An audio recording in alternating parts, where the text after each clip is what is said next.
Other side. Start with your knee lift. Extend that leg out. Out and in. 2. Good. 3. What a great day. It's so nice out. Extend. It's a great day to exercise, isn't it? Oh, yeah. Looking good. Extend. And there you go. All right. We're ready to do some lunges. Stationary lunges again if you want, or you can do that step, drop, push back. So those are the two options. Vicki, if you would like, you may do an inner hip lift. Yeah, that's okay. Good. All right. So beginning, if you want, arms across the chest, or you can do front arm raises. Okay? Stationary or dynamic. So step, step, push back. Step, push back. 4. Good. 5. 6. 7. 8. 9. Last one. And 10. Very good. Okay, moving on, we're going to do some toe raises. We're going to lift those toes towards our shin. Lifting, lift, good. Use the chair as you need it for balance. If you can let go, try. 5, 6, 7, 8, good. 9, and 10. Now lift those heels. Why do we do shin work and calf work? Well, it helps us with foot clearance, and foot clearance is important in reducing falls. Well, a lot of older people shuffle. They shuffle, that's right, and they have a hard time getting their feet up. And then you trip over a bead or a dried pea or something, and what made me fall? Helps us with getting up over stairs, over curbs. Yes, curbs. Okay, let's do a combination. We're going to lift one heel and one toe and switch. A little coordination now, and switch. Good. And switch. And switch. Good. And switch. Now we're going to sit down and do some abdominals. Sitting towards the front of your chair, feet flat on the floor. Take your hands across your chest and tilt back halfway in your chair. Avoid using your neck and your shoulders. Try to focus on your abdominals and your lower back. So tilting back halfway and up.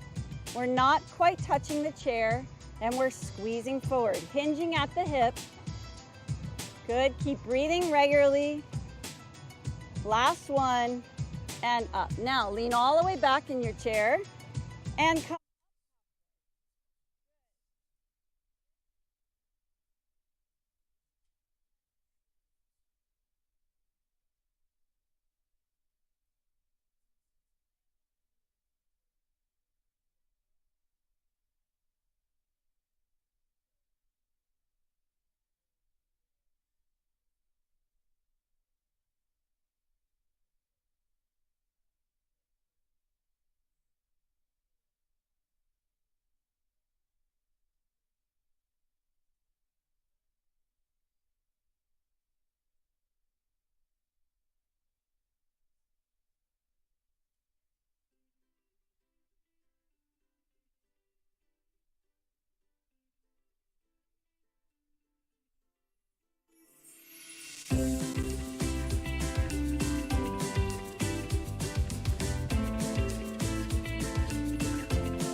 Good morning. I will now call the November 15th San Diego County Board of Supervisors regular meeting to order. May I ask the clerk to please call the roll?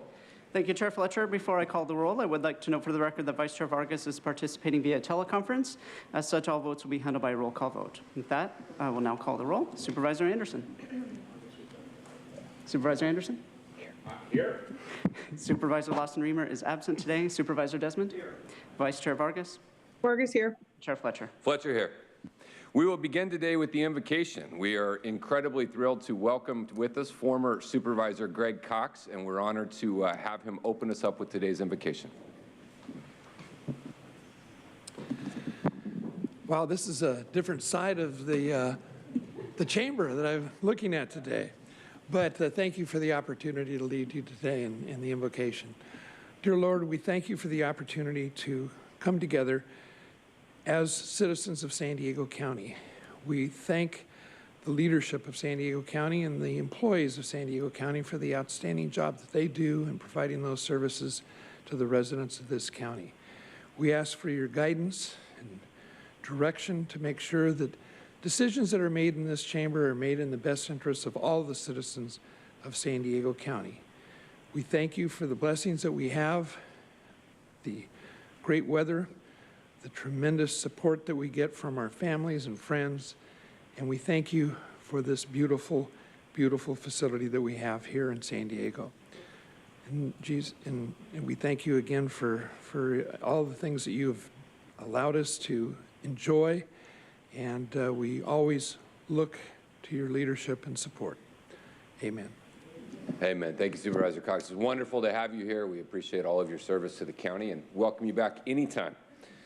The Pledge of Allegiance will be delivered by members of the Veteran Art Project, and we welcome you to the podium and are honored to have you join us today to lead us in the Pledge of Allegiance.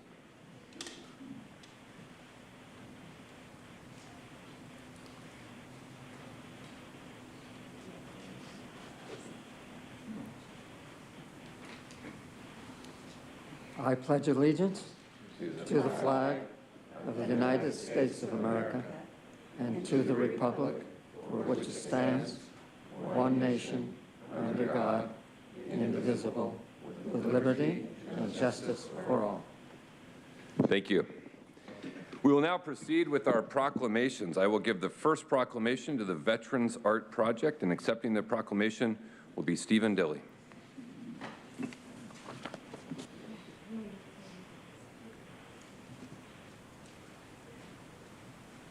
Where do we stand? Here?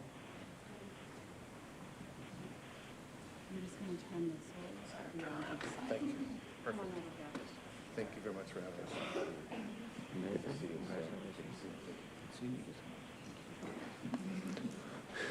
On November 11th, 1918, at 11 o'clock, World War I ended.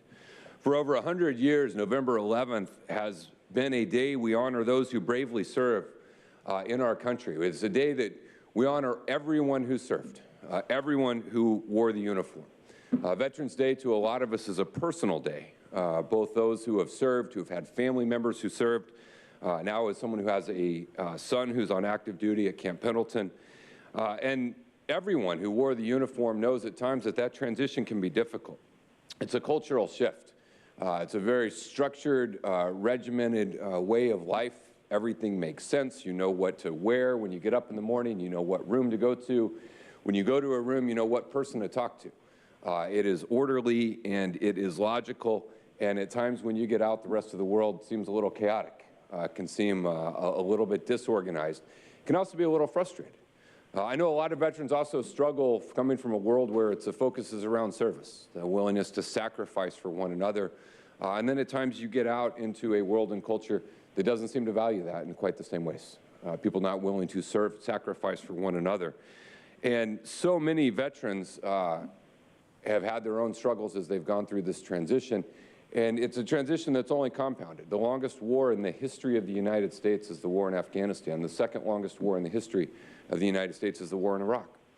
We have generations of combat veterans who are not only dealing with the normal transition out of service, but are also having that compounded by the experiences that they had and went through in service to our nation. And that's where a program like Veterans Art Project, Vet Art, can step in and really help. It's a community-based art organization serving veterans, active duty spouses, dependents, their caregivers, and their community through art. Providing a process intent of art encounter has been proven to help veterans in active duty deal with issues of post-traumatic stress, of TBI, help them find their voice and work through the life-changing process of transitioning from active duty military into civilian life while never losing that sense of service and sacrifice that held them. Vet Art offers free classes in process-heavy art disciplines of ceramics, glass, woodworking, and bronze casting.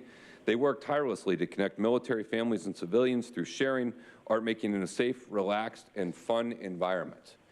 They offer open enrollment access to free art classes that take place in state-of-the-art facilities taught by artists of all backgrounds.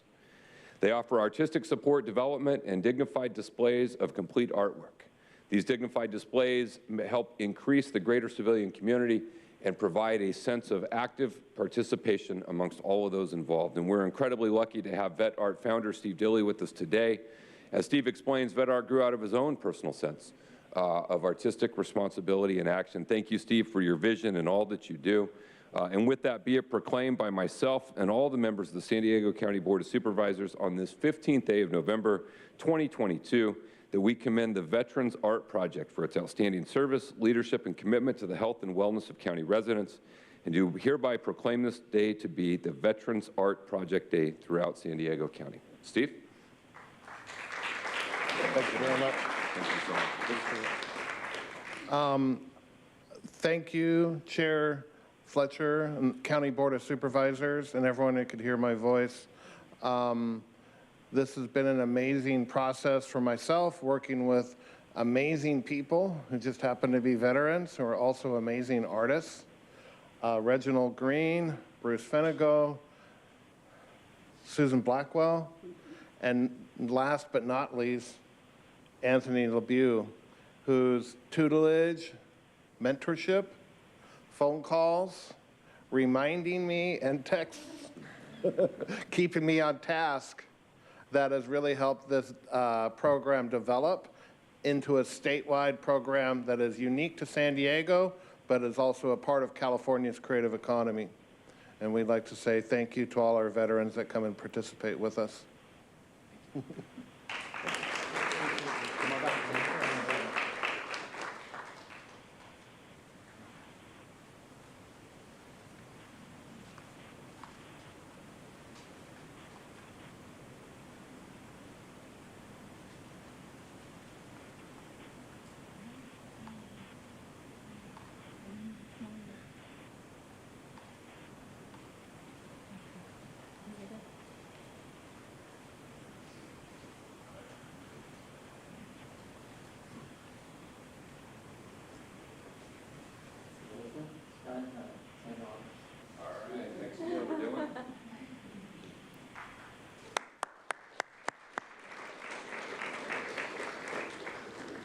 Our second proclamation, keeping in the theme of honoring Veterans Day, will be from myself and Vice Chair Nora Vargas. Honoring Operation Greenlight for Veterans, and accepting this proclamation will be Rhea Alvarez. Come on up, crew. Good morning. Good morning. Hey, good morning. Good to see you, Will. Thank you, sir. San Diego County has the second largest veteran population in the state. Our county is committed to ensuring our military veterans, their dependents and survivors obtain the benefits that they have earned, the benefits that they deserve. It's not surprising that the County of San Diego is lucky enough to have some incredible veteran leaders who work for us here. Today, I'm honored to be joined by Rhea Alvarez, by Leonard Penson, Tom Velasquez, Will, all of the leaders from Valor, the County of San Diego Veteran Employee Resource Group. Valor's mission statement is to drive and support organizations and individual growth through a network of colleagues leveraging their collective range of skills, talents, and diverse perspectives while being a resource to veterans and the County of San Diego. This kind of support, the peer-to-peer support, is so critical and so vital.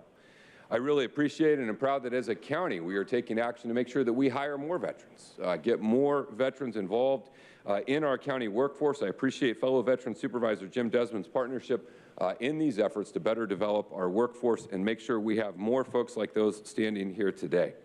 So mentioned earlier, last Friday was Veterans Day. The County of San Diego illuminated the building green to raise awareness of the unique challenges veterans face and the resources available to assist them and their families at the county, state, and federal levels. With that, I would like to turn it over to Vice Chair Vargas.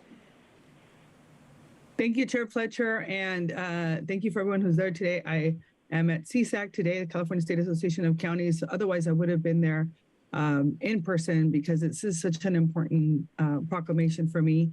I think as Chair Fletcher mentioned, this past Friday and into the weekend, all over our country and region, we commemorated Veterans Day. And I'm very proud that the County of San Diego honored our veterans through Operation Greenlight. I want to share with you that I first heard about this Operation Greenlight through, which is an initiative that's being spearheaded by the National Association of Counties and the National Association of County Veterans Services Officers.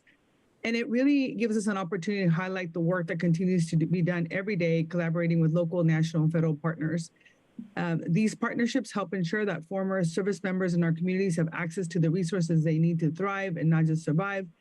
And as someone who very proudly represents over 40,000 veterans in District 1, I know how impacted many of them were impacted by COVID, and now more than ever, it is critical that our veteran community feel seen, appreciated, and supported. And so through Operation Greenlight, cities, businesses, and residents across our county not only are eliminating their building homes and storefronts in green, but they also stand in solidarity with our veterans, especially as many are transitioning out of military life. As you know, each year, approximately 200,000 service members transition out of the military, and locally, over 15,000 service members transition, and about half of them stay in San Diego County as they begin civilian life. As we know, this transition from military to civilian life is not easy, and we know that studies show that 44 to 72% of service members experience high levels of stress during this period, and they're at higher risk for instability. So I want our veterans to know that our board and our staff and our team is committed to supporting you through county programs, resources, and services. And we also want to make sure that you know that our workforce reflects our community, and that includes our veterans. So I know that we're on the right track with the recent initiatives by my colleagues that expand recruitment to raise the number of veterans that work for the County of San Diego. And every day we appreciate the sacrifices made by each one of you in the armed forces, and we stand committed to ensuring that all veterans are treated with dignity and respect that they deserve. Therefore, on behalf of the San Diego County Board of Supervisors, we are honored to uplift Operation Greenlight for veterans.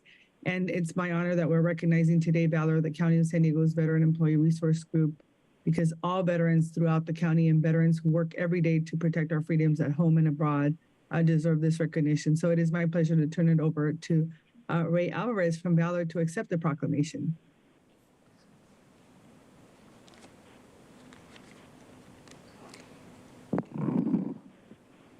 Thank you, Chair Fletcher. Thank you, Vice Chair Vargas, and also the Board of Supervisors. I stand with me again, Wilfred Quintong from Office of Military Veterans and Affairs, Leonard Pinson from Department of General Services, and Thomas Velasquez from County Council. On behalf of our fellow colleagues and veterans, we are privileged to stand before you to accept the proclamation for Operation Greenlight. Yes, sacrifices were made as we served our country, but ultimately, you all made sacrifices alongside with us. And again, we thank you for this opportunity, and may you have a wonderful day.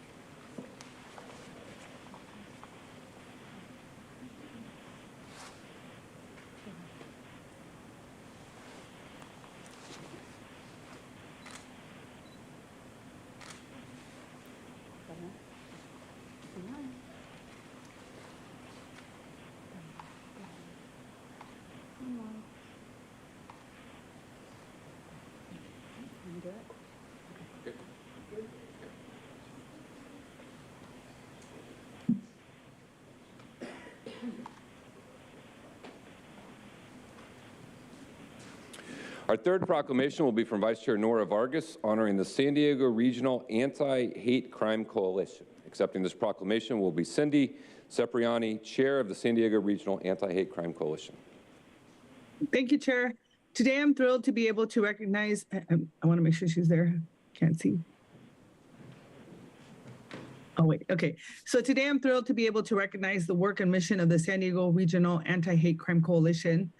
This coalition is made up of non-governmental agencies, community-based groups, and public servants. As we know, hate crimes and incidents instill fear across entire communities and undermine the principles upon which our democracy stands. While available data clearly demonstrates an increase in hate crimes and hate incidents during the COVID-19 pandemic, there are gaps in data that limit understanding of the full scope and impact of hate crimes and hate incidents. Hate crimes and hate incidents pose a unique and distinct harm in our society. Hate crimes have a broader effect than most of our other kind of crimes because the victims are not only the crime's immediate target, but also others like them. The Anti-Hate Coalition coordinates outreach, education, and dialogue regarding bullying, hate incidents, and hate crimes in the San Diego region. The coalition's goal is to prevent hate in San Diego area through collaboration and collective understanding of our individual missions. It is key to highlighting that this organization rejects misinformation and stereotypes, blaming or stigmatization of communities for the outbreak, extremism, racism, and hateful ideologies that bring division and promote unequal treatment. Today, we stand together to honor the San Diego Regional Anti-Hate Crime Coalition for their hard work through San Diego County. And so be it proclaimed by the Board of Supervisors on this 15th day of November 2022 that they commend the San Diego Regional Anti-Hate Crime Coalition for outstanding service, leadership, and commitment to the citizens of San Diego County, and do hereby declare November 14th to the 20th, 2022, United Against Hate Week throughout San Diego County. And accepting this proclamation today is, like the chair mentioned, Cindy Cipriani, the chair of the San Diego Regional Anti-Hate Crime Coalition. Thank you. Thank you so much, Vice Chair Vargas, Chairman Fletcher, and all the distinguished supervisors.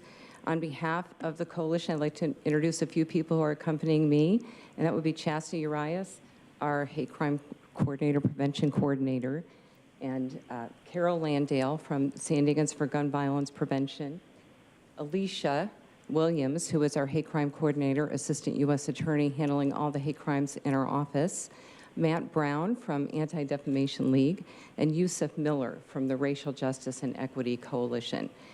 What's really special about the coalition is that it brings together law enforcement and community members with one unifying goal, and that is working together to prevent and respond to hate in our community, with the goal that what happened in Habada Poway in 2019 will never recur. Now, we're really grateful for this proclamation, and particularly for recognition of United Against Hate Week. United Against Hate Week has been celebrated throughout California for several years, and this is San Diego's first participation. And when we first learned of the idea, we knew that it would resonate here in San Diego, and we're anxious to launch it, and it most certainly did. We felt confident the campaign would be something that San Diegans would be excited about, and what we've seen is that it really struck a chord here in San Diego. And we saw that it really was taken up by teachers and students, elected officials and community activists, civic leaders, and law enforcement. As a result, we have a week of events that includes 5 days of Union Tribune commentaries, a ceremony honoring student winners of an anti-hate essay poster contest, city proclamations in 2 cities, a social media storm, several training sessions on diverse topics with groups such as the Immigration Rights Consortium and LGBT, the Jewish community, that basically include the hate threat landscape, reporting hate crimes, how to be a better ally, and the art of inclusive communication. As Nelson Mandela said, no one is born hating another person. People must learn to hate. And if they can learn to hate, they can be taught to love, for love comes more naturally to the human heart than its opposite. So this week, through messaging, training, awareness, collaboration, education, and some events that are going to be, I think, very companionable and fun, we're helping to unlearn hate and empowering San Diego residents and communities to stand against racism and alter the course of growing intolerance. So thank you very much for your support of this. We are having a social media storm today. Anybody who wants a poster should contact us. And we have a few posters that we'll pass around so that you can all take your selfie with the poster and post it on whatever social platform you use. Thank you again.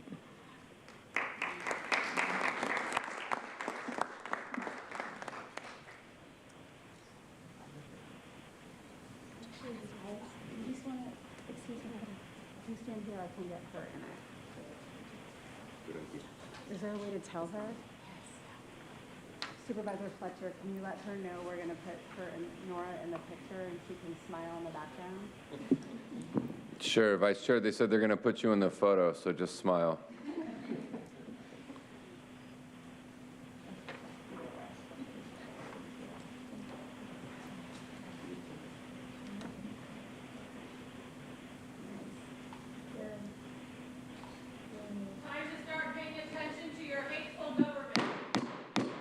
Your outbursts are disrupting the conduct of the meeting. It's your first warning.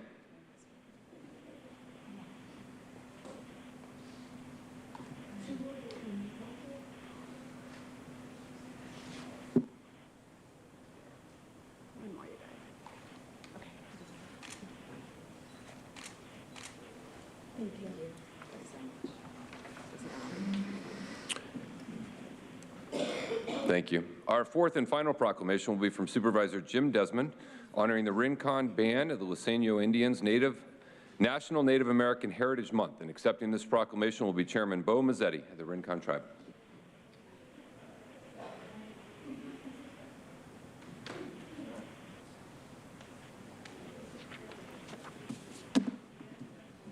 Chairman. Hey, you should have your own parking spot here now. John and Joe, good to see you guys. Good to see you. Yeah. Yeah. Well, good morning. It is my privilege here today to recognize November as National Native American Heritage Month by honoring the Rincon Band of Luiseño Indians from Valley Center. And our special guest today from the Rincon tribe are Chairman Bo Mazzetti, who is also the chairman for the California Tribal Chairperson Association. Along with us is Councilmember Joe Linton and John Castellano. Oh, did I say that right? Constantino. Thanks. Sorry, John. Sorry about that. Ronnie, Johnny will work. Okay. And Tanya Duggan is also here. She's the Director of Communications and Government Relations for the tribe. So I want to thank you and appreciate the fact that you came all the way down here from Valley Center. I drove from Oceanside. It was an hour and 10 minutes. So I don't know how long it took down the 15, but appreciate you making the trip down here. The Rincon Band of Luiseño Indians is one of the many sovereign governments in San Diego County with ancestors dating back over 10,000 years, providing a resilient and amazing heritage. The Rincon Band is rich in culture, traditions, and commercial enterprises, such as Harrah's Resort, Funner, California, in Southern California, and the major source of government revenue for their tribe and their people. This includes a wide range of gaming, hospitality venues, together with other enterprises and investments, and allows them to sustain the well-being of their people and of nature.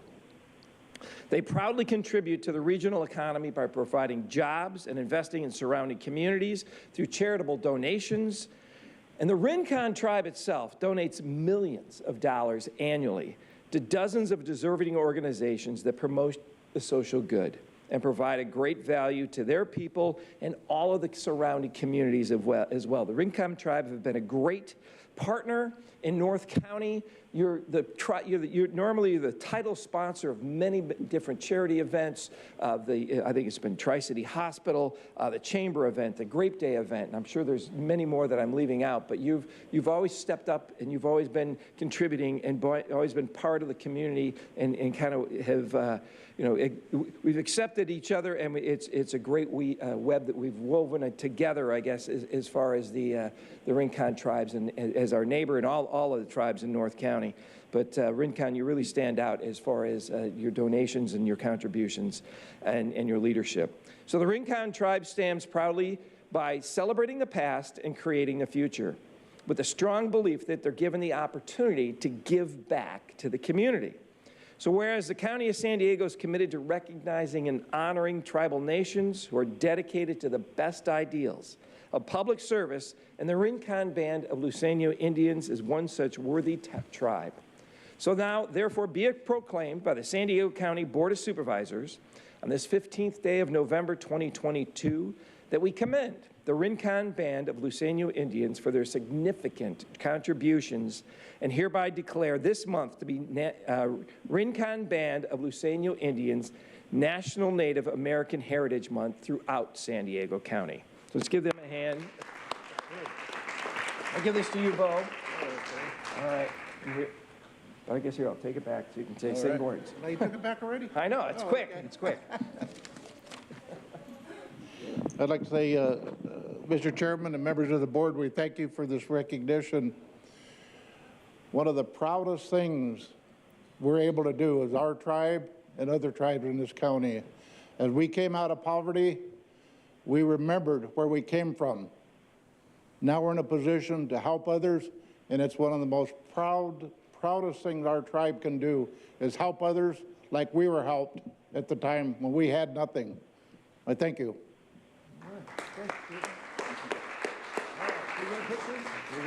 We get a picture with you. I'd just like to say one other thing. I'd like to recognize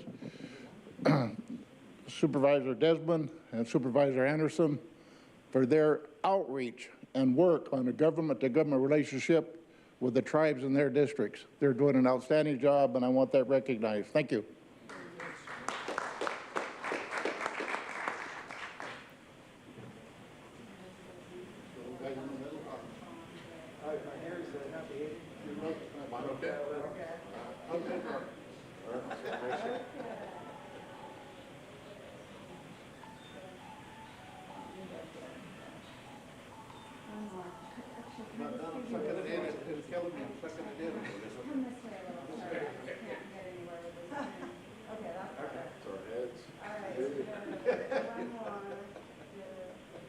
Let's get Tanya in one. Let's get Tanya in one.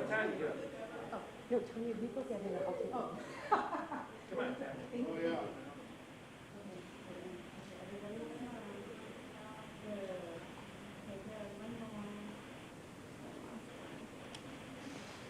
Okay, good. Thank you. Thank you, Chairman Mazzetti. Thank you all, and welcome. Next on the agenda is non-agendized public communication. This is an opportunity for the public to address the board on subject matters that are within our jurisdiction but are not on today's agenda. The only action the board may take is a referral to the Chief Administrative Officer. A reminder, according to Rule 4A, members of the public who are non-English speaking and need interpretation assistance will be allotted additional time to facilitate translation. According to our rules of procedure, we will hear from up to 5 in-person speakers and 5 virtual speakers. Any remaining speakers, the request to speak will be heard at the conclusion of our agendized business. At this point, I'll have the clerk call forward up to 5 in-person and 5 virtual speakers. Thank you, Chair Fletcher. We have 18 requests to speak on matters not listed on the agenda, 6 in person and 12 requesting to speak by phone. For those that requested to speak via phone, please dial into the conference line now using the instructions that were provided to you. We'll begin with the in-person speakers. As the Chair mentioned, we'll begin with the first 5 speakers. As your name is called, please come forward and stand against the east wall under the murals until it is your turn to speak. You'll have 2 minutes to address the board. I'd like to invite forward the following individuals: Mike Borello, Oliver Twist, Mark, Brian Rumbaugh, and Consuelo. If I've called your name, please come forward.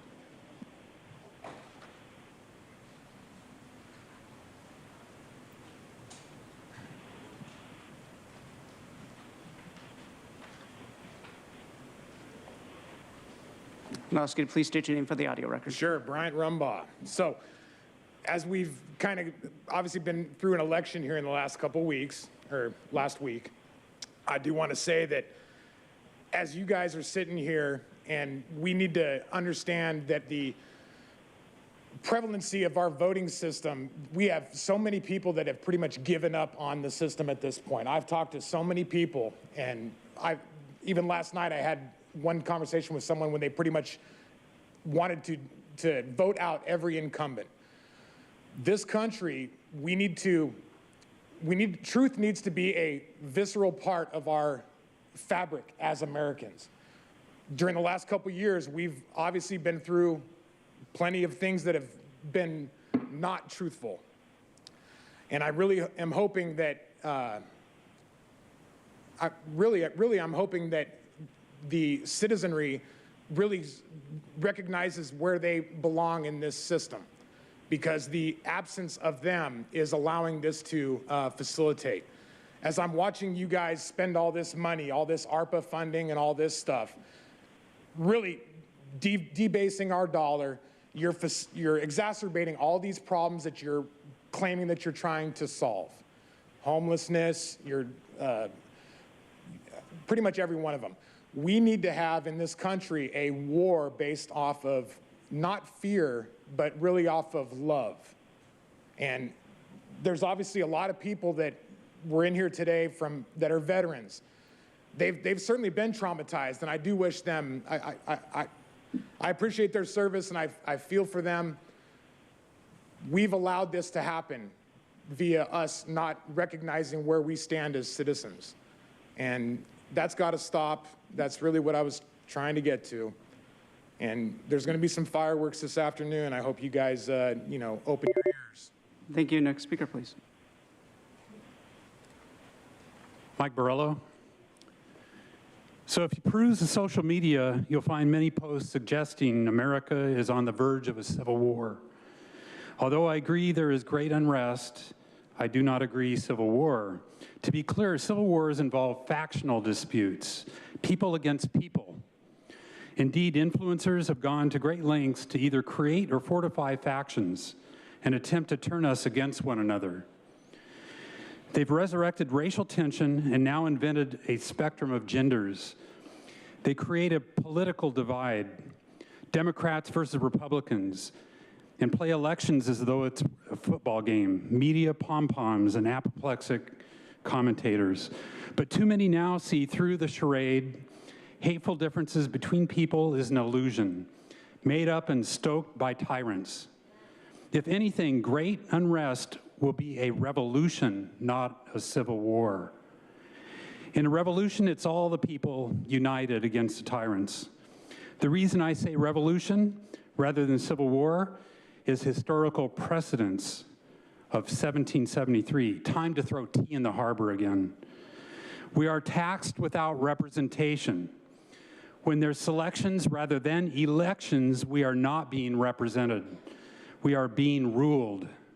Yes, revolution is much more fitting. Next speaker, please. Mark, when Jennifer Lassar spoke at the SDSU emergency homeless meeting, she detailed how bad the homeless problem was and how many people were about to become homeless and are on the verge every month, and that rents will be raised. She also stated that the Federal Reserve was trying to mitigate the problem, and that's a lie, a bold lie. They're actually absolutely the main cause of the problem. And Nathan is live when he said that the World Economic Forum is not a movement, is that it's a meeting. That's just a bold lie. If you people see Rosa Corey's video, part 1, the real name is longer. It's something like Beneath the Green Mask. You need to see that. There are 3 parts to it. See part 1, see part 2 if you can.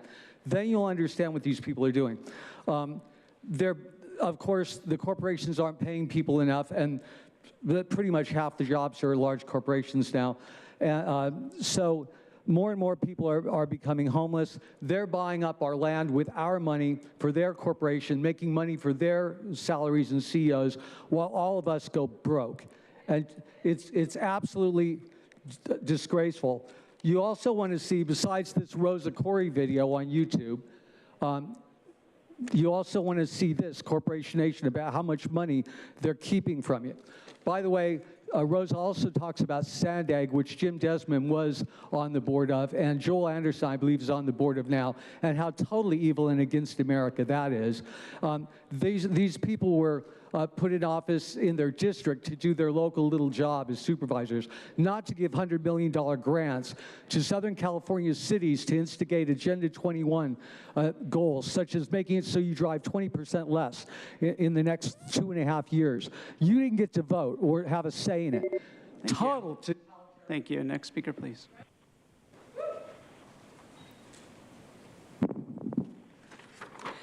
Good morning, Board. Oliver Twist here. First, Nora, thank you. I wanted to say your actions of showing your face today per the protocol I've been requesting is noticed and appreciated.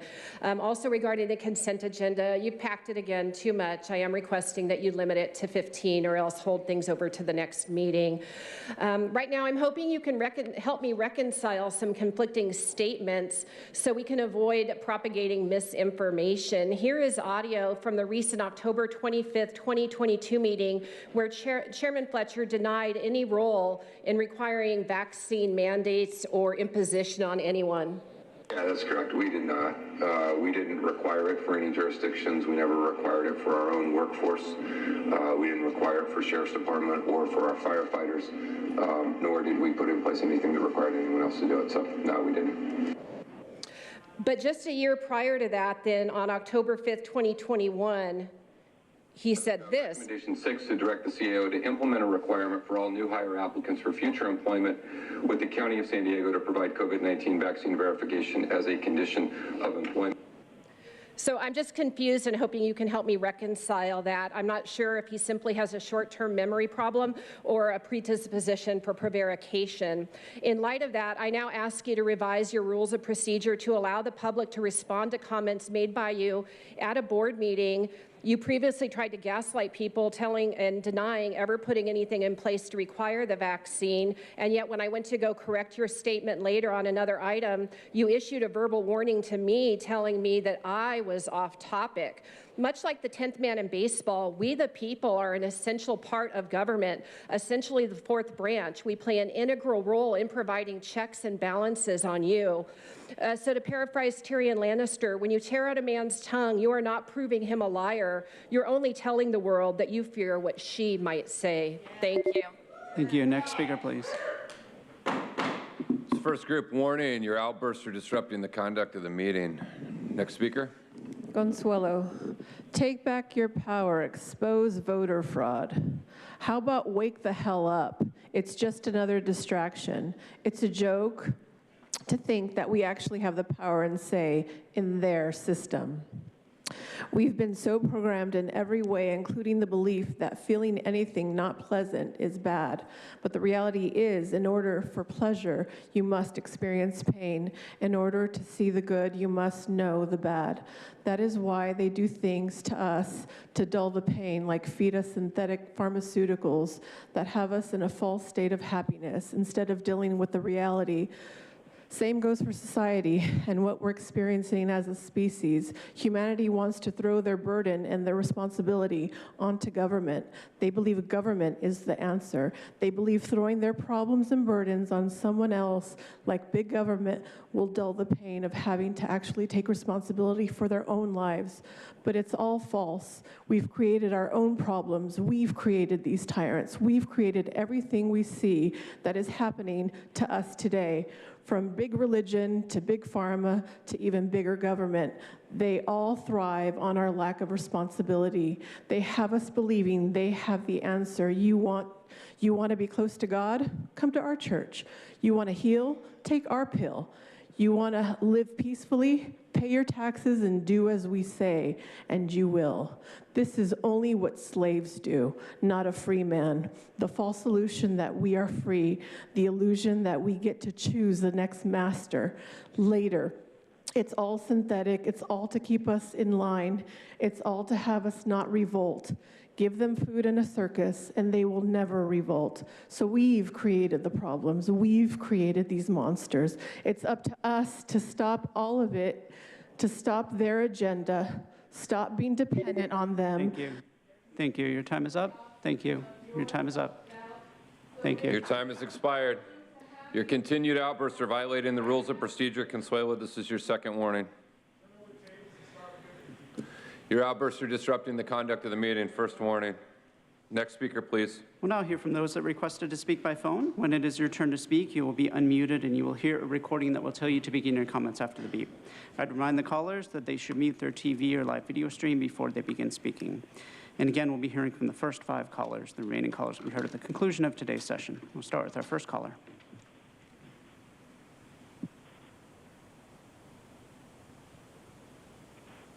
Kevin Stevenson. All right, I would like to say something that frankly shouldn't need to be said. Our elections were fair. Nathan Fletcher was reelected in County Supervisor District 4. And even though I personally did not vote for him, it appears that Jim Desmond has likely been reelected in District 5.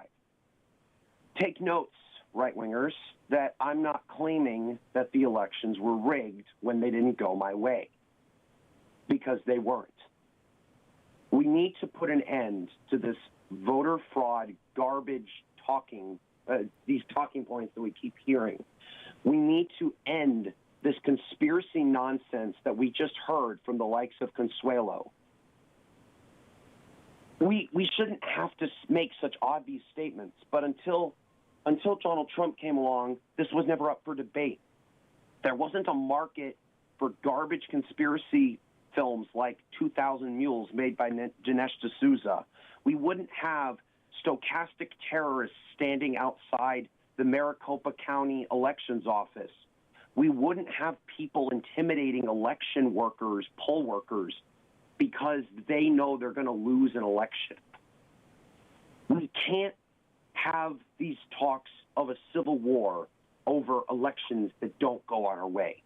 It is un-American. It is just fundamentally against what America is about. So just remember, San Diego, that this clown show that you're hearing right now from the likes of Consuelo is not at all representative of San Diego County. The Awakened Church candidates like Amy Reckert, Marco Contreras, Christy Bruce Lane, they've all lost or are going to lose. So don't accept their insanity. We in San Diego is better than that. Now hear from the next caller.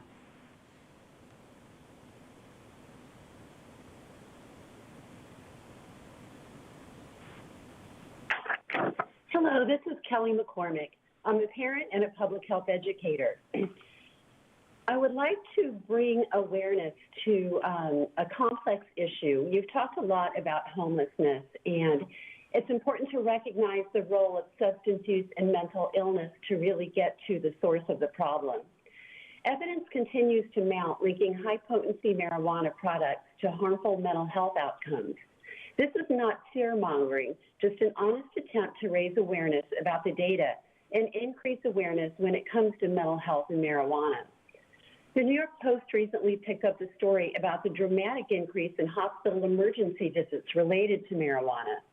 Dr. Ranit Lev of Scripps Mercy Hospital put the number at 37 people a day seeking care and having a marijuana-related diagnosis. Psychosis was the most common symptom. A Colorado addiction treatment specialist told the Post that his center sees around 20 marijuana-induced psychoses for every one amphetamine-induced psychoses. Today's commercial marijuana has been transformed into a potent, nearly pure product, unrecognizable when compared to the marijuana of the past. It's more readily available and widely advertised than ever before, while the perception of harm is at the lowest point in recorded history. Addiction psychiatrist Libby Stoyet says this is what makes THC so dangerous. To paraphrase Dr. Stoyet, people know that fentanyl is bad. They know that meth is bad. They don't know that marijuana is bad. And the county must address and recognize this issue. And it's certainly, I don't want to, by any means, make it seem like this is only affecting people who are challenged.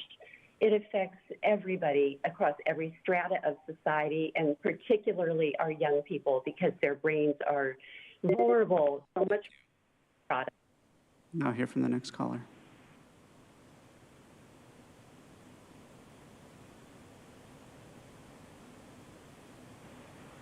Paul Henkin, Sandag is at it again. The independent performance auditor, an internal and apparently honest auditor, found improper severance and bonus payments and misuse of employee credit cards. I told the board when I found out and suggested that it stop doing business with Sandag until this is all straightened out. But the board apparently let it go, and so the corruption and waste of taxpayer money continues. The latest audit, and this is only part one, found contracts were frequently missing information, signatures, itemized breakdowns of work, and the original amount field was left blank in 447 out of 1,627 total contracts performed. Officials increased contracts by tens of millions of dollars more than their original amount. The agency's 10 vendors with the highest percentage changes originally were awarded nearly $48 million in work, but that total more than doubled in 4 years to nearly $106 million. The final total may be almost $300 million. And these are the people who want a trolley going into TJ, a perfect way to let gangs and fentanyl in, and driverless EVs. Both will cause major issues. Crazy people. How long will you let this waste, fraud, and abuse go on before you turn off the money taps and tell them to get lost? This is our taxpayer money being wasted, and it needs to be stopped. Thanks for your attention. Thank you. Now hear from the next caller.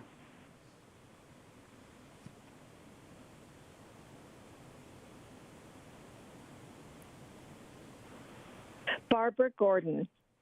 The reality is tobacco is not only a health issue, it is also an environmental issue.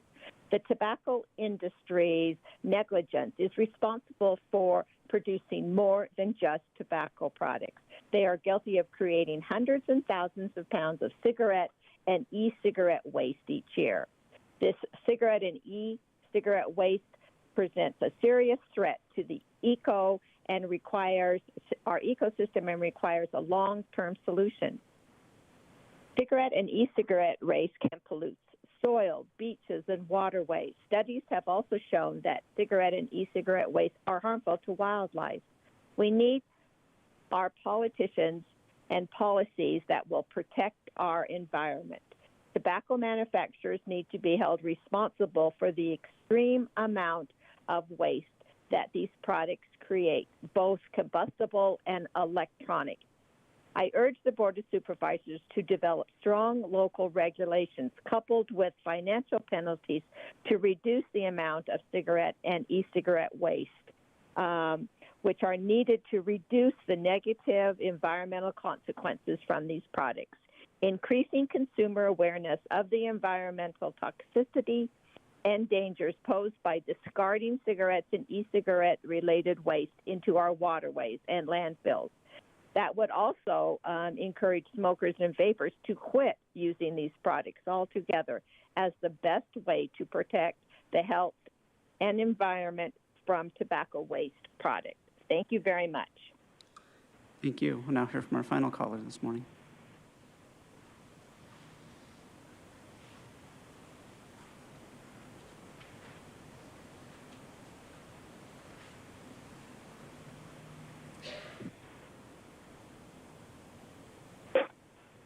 Peggy Walker. Those of us in the public health, medical, and prevention fields are celebrating the overwhelming passage of Prop 31 last week, upholding the state flavored tobacco ban, something I know you support. In spite of big tobacco manipulation, lies, highly paid lobbyists, bribes, and payoffs to win favor, voters firmly said no to flavored tobacco products that entice children and target minorities. They cost billions in health care and condemn countless numbers to nicotine addiction and smoking cause death. For all the same reasons and more, flavored marijuana products should also be banned. Like tobacco, they cause addiction, physical illness, and death, but also mental illness. Flavored smoked marijuana has toxins and carcinogens like tobacco. Flavored vapes add the harms of high-potency THC. Flavored edibles that mimic popular candies and snacks purposely attract youth and have hiked accidental ingestion by children to a crisis level. An innocent 2-year-old suffered seizures after ingesting a flavored gummy bear. Like many, he did not deserve the consequences of marijuana poisoning. It was given by a babysitter who found it in the cupboard and thought it was legitimate candy. Flavored marijuana, like tobacco, is a product of industry trickery designed to hook the next generation of addicts. It is counter to reasonable public health policy, and I urge you to ban it. Thank you. Thank you. And Chair Fletcher, that concludes the request for non-agenda public communication this morning. Again, all the remaining speakers will be heard at the conclusion of today's session. Next on our agenda is approval of the statement of proceedings minutes for the regular Board of Supervisors meeting of October 25th, 2022. I'll make a motion to approve. Is there a second? Second. Motion by myself, second by Supervisor Anderson. May I ask the clerk to please call the roll? Thank you. Supervisor Anderson. Aye. Supervisor Desmond. Aye. Vice Chair Vargas. Vargas, aye. Chair Fletcher. Fletcher, aye. The motion passes with all supervisors who are present voting aye. We'll now proceed with the formation of the consent calendar. Members of the public will have the opportunity to comment once supervisors have had a chance to move any items or make any comments they wish. I also want to note for the record, we'll be hearing item 26 today, the Truth Act Community Forum, time certain at 5:30 p.m. Let me start with the clerk. I think we have a few items that have been withdrawn from consent. Thank you, Chair Fletcher. I'll note that item 3 has been withdrawn at the request of the Chief Administrative Officer. Also, item 9 is being continued to the December 13th meeting. And also note, as we move into the discussion items, item 27 has also been withdrawn at the request of the Chief Administrative Officer. All right, so the consent calendar, item 3 has been withdrawn, item 9 has been withdrawn. The remaining items are eligible for consent, and item 27 on discussion has been withdrawn. With that, I'll start with my colleague, Supervisor Anderson. I have nothing at this time. Thank you. Supervisor Desmond. I got nothing to pull, but I was going to make a comment on item 9. I know it's going to go to December. Can I still make a comment on it? Sure. Thank you. On item 9, I won't pull it. I guess I can't pull it. Anyway, so on item 9, this item, this has 3 recommendations. The third recommendation is to approve the retirement of board policy A-100, which is the zero tolerance for illegal drug activity in housing on the sunset date of December 31st. So we're no longer going to have a board policy of zero tolerance for illegal drug activity in basically county funded housing. I don't think we should be doing this. I can't support eliminating the zero tolerance, taking away zero tolerance for any illegal activity in county housing. I mean, we should be supporting no illegal activity in any housing, particularly any housing that's government funded. We should be opposed to all illegal activity. And this is for illegal drug activity, which it could include fentanyl, it could include dealing, it could include any drug activity. And in light of the fentanyl public health crisis, reversing the zero tolerance policy I think is counterproductive. We already have problems finding enough landlords to take Section 8 tenants in, and if they're allowed, and we have no policy against them using drugs, but I think it's going to be much harder for us to find landlords. It also would protect, by having this policy, protect neighborhoods and immediate neighbors. If we're trying to get people into housing, and it's multiple unit housing, if somebody next door, you got a mom and a few kids, and they're on their way back to getting back to a normal life, but if the person next door is allowed to use illegal drugs, and we're just going to turn a blind eye to that, I don't think that's the right path to go. We should be working on acknowledging and treating addiction and getting people off the streets into programs instead of providing safe havens for them to do the very thing that has ruined so many lives. So I don't support it. I know it's coming back in December. I'll have an opportunity then again, but I can't support that retirement policy. Thank you. I have nothing else to pull, and I'll make a motion to, I guess, approve the balance. Thank you. Vice Chair Vargas. Thank you, Chair Fletcher. Just a couple of items. I don't have anything to pull, but I want to say thank you on item number 5 for, I appreciate the thoughtfulness of staff. And I really appreciate that we have really looked at alleviating the financial burden for folks, especially vulnerable communities. And I think the one-time payment is going to be really helpful. And so I appreciate the work that the county staff did on this, and look forward to working with Traditional Housing Services to really hear the success of the programs. And then on item number 6, really happy to hear that we are going to be doing additional work on combating transmissions in our communities through education, outreach, testing, and treatment. Has been work that I've done before, and I know that education is key to ensuring that people have the tools that they need to be able to make good decisions for themselves. So I am looking forward to ensuring that this program is successful. And then on item number 7 as well, I want to express my gratitude to HHSA for their hard work to combat HIV and AIDS epidemic, and really thinking about how we fund these programs to make sure that we help more folks and that we help them survive and keep thriving really, I think is important. And so I wanted to say thank you for that. And then on item number 10, I just want to say thank you. I'm really excited, Chair Fletcher, to be co-docketing this item with you.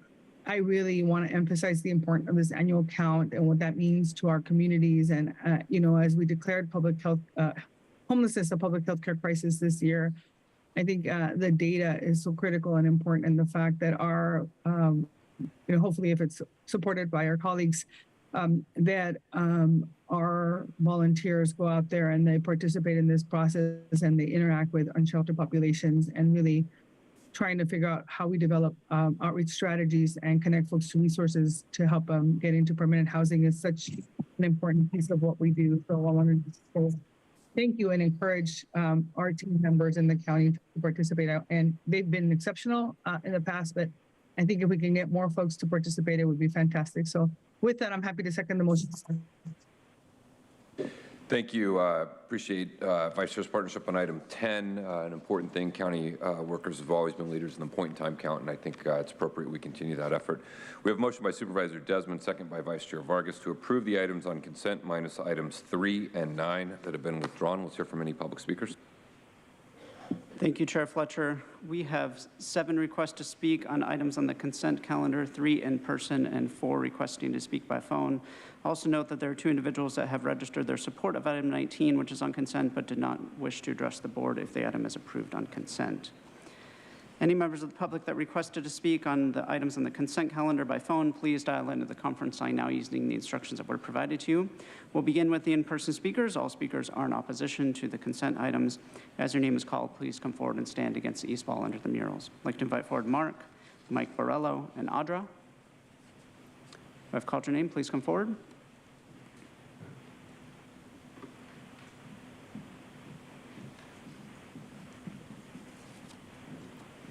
I'll ask you to please state your name for the audio record, and also please identify which consent items you're speaking on. Username Audra, as many as I can, from 1 to 25 minus 9 and 3. All right. So the fact, I use the name Audra. So the witness assistance, you know, just this last time we were talking about how you guys are taking away from victims getting help. So I hope that this, in addition to that, gets done. Glad you pulled number 3 because that's totally bogus. Let's see. So the just wanting to use 211 for emergency activation services. I kind of wonder what's going to happen. Do you guys trying to tell us something? But the fact that they are used to help county identify gaps in info needs, rumors, and misinformation circulating the community, and gaps or resources needed in disaster impact areas. Why are they sitting here trying to disperse rumors? It's weird, because how do we know if it's an actual rumor? I mean, you guys spread rumors all the time. I want to know why you want to do all this STD stuff, but you won't address the deaths from the vaccine, the fact that AIDS is being caused by the vaccines. I would like to be a volunteer for the point-in-time count, because I think it's interesting that you guys want to have your employees come and do it, and you pay them to do it. So, I mean, obviously, people are going to volunteer to do it, but that also dictates how much money you get for homelessness. So I think people in the community need to be a part of that. So, Jim, if you could let me know about that, that would be great. Also, the voting machines. So you have technology and cybersecurity that you want to deal with. We need to go through and look at the voting machines, because they can be hacked, and I don't know why you won't even look into that. There's not enough time to talk on all of this, so yeah, thanks. Next speaker, please. Mike Borello. So if you were to talk on all items, you'd only have 5 seconds for each one. So I have to agree with Jim about the not enforcing drug use. We need to do that to make it work. But I'm going to talk about agenda item number 2, which is preposterous. Definitely Hegelian dialectic, indeed. Number 1, single source procurement should never be permitted. Go for a bid. Number 2, the sheriff shouldn't be in the business of toxicological testing. If anyone should be doing that, it's HHS. But I have my reservations there too. Number 3, if the sheriff were to bring this need in-house, it would no longer serve as an independent analysis. No longer an independent analysis. So perhaps less convincing as evidence used in court proceedings. The sheriff will also need to hire and train competent scientists and technicians to maintain and run the equipment. How much is that going to cost? Number 4, the proposal is upside down with regards to traditional drug industry regulatory measures. Like any drug company, cannabis producers should be certified by an agency like the FDA and subject to quality controls like GMP to assure unadulterated product. Don't tax illegal producers. But to be clear, in my humble opinion, cannabis should never be legalized in the first place. Yet another means to demoralize and control the masses.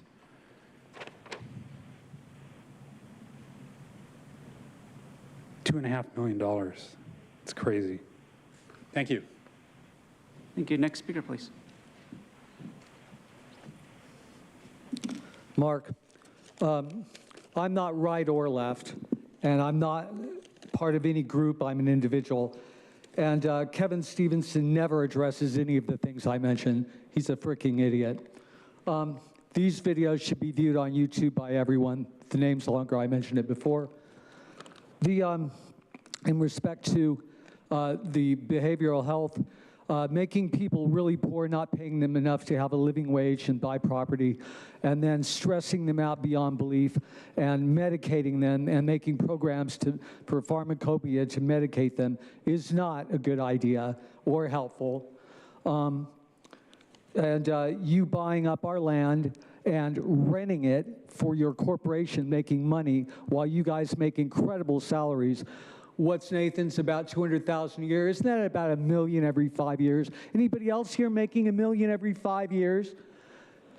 He intends to move up and make more too, I guarantee you. So everybody should see these videos. There isn't enough time to talk about all this stuff. It's absolutely horrid. COVID, getting more money for COVID or monkeypox or any of that.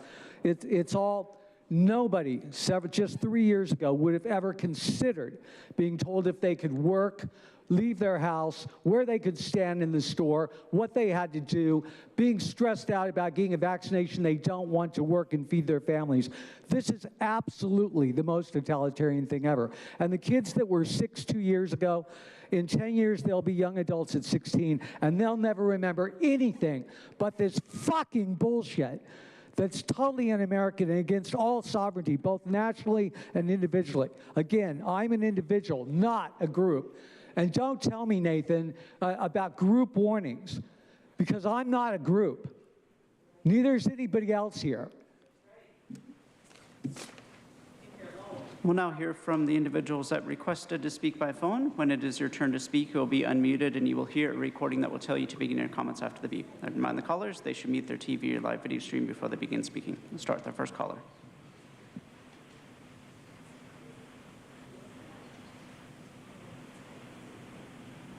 Hi, Paul Henkin. Item 22, the Sunset Review. The Sustainability Impact Statement says reviewing and where necessary making amendments to existing codes, policies, and program guidelines aligns with the county's sustainability goals by ensuring that programs and operations reflect the county's values and priorities. This seems to call for a more frequent review than after 7 years. And delaying a sunset review by up to 7 years is tantamount to abdicating your oversight responsibilities, which may bring serious legal repercussions in addition to the millions you've already forked out over for jail deaths and miscellaneous lawsuits. 2, the automated liquid handling program. Generic toxicology using cannabis tax fund money. It does not sound like cannabis tax fund was for general toxicology. And if the Hamilton equipment is too sensitive and starts picking up normal things you use every day, you need another system in the mix to double check and avoid charging innocent persons. Sole source may lock in a bad testing system. And spend plan for the ARPA stuff. The equity statement, which this started all of this, said that zip codes with low employment and low household income coincide with the highest percentage of COVID cases in the region. Maybe the new subvariants discriminate by zip code, income, or job status. I think COVID is COVID. Now hear from the next caller.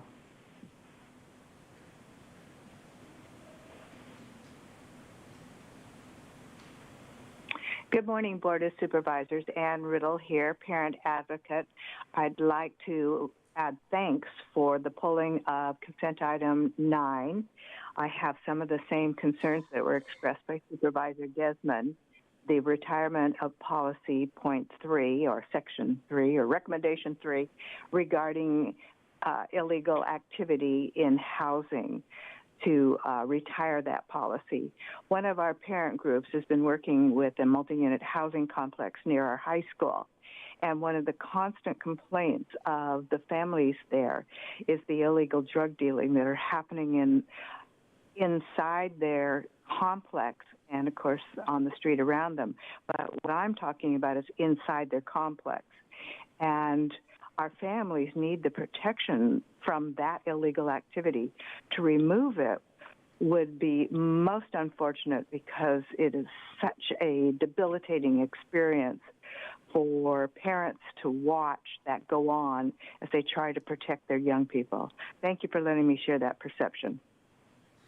Thank you. Now hear from the next caller.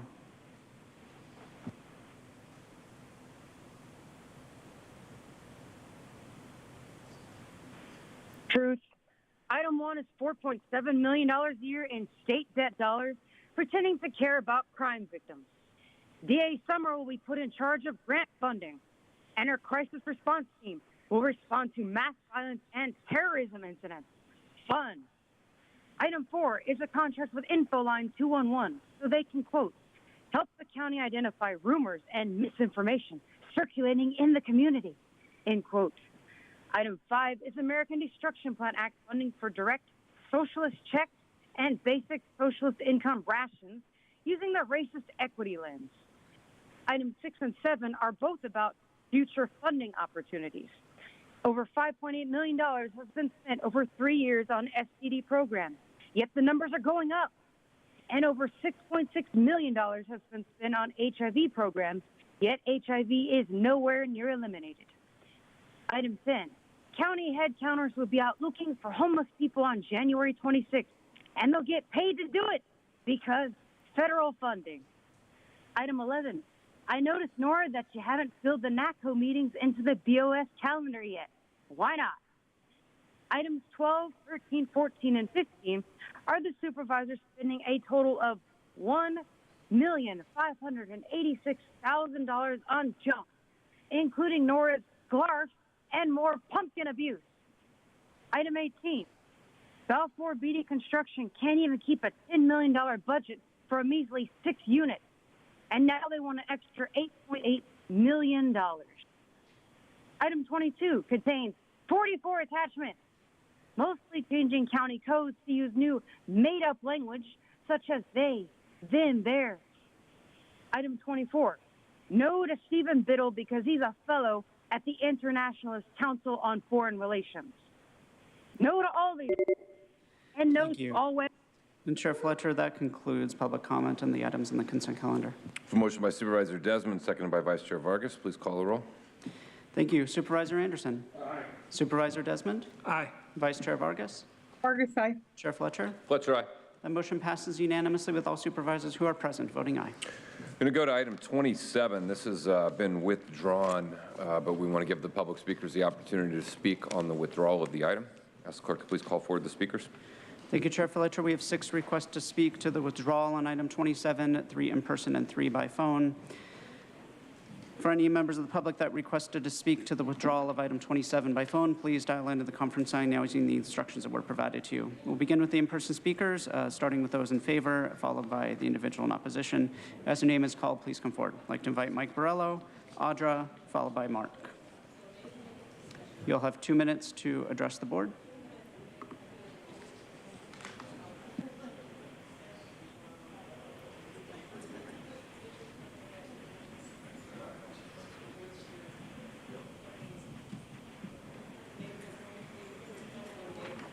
Mike Borello. So happy that you pulled 27. Homelessness, a disgrace.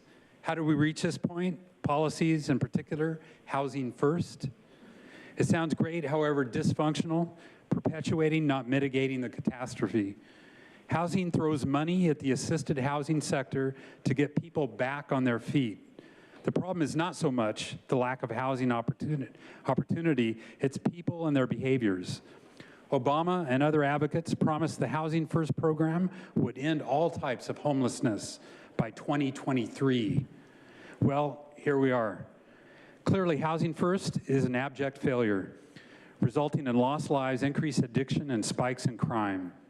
The reality from 2015 to 2019, unsheltered homelessness in California rose 47%, even though subsidies rose more than 40%.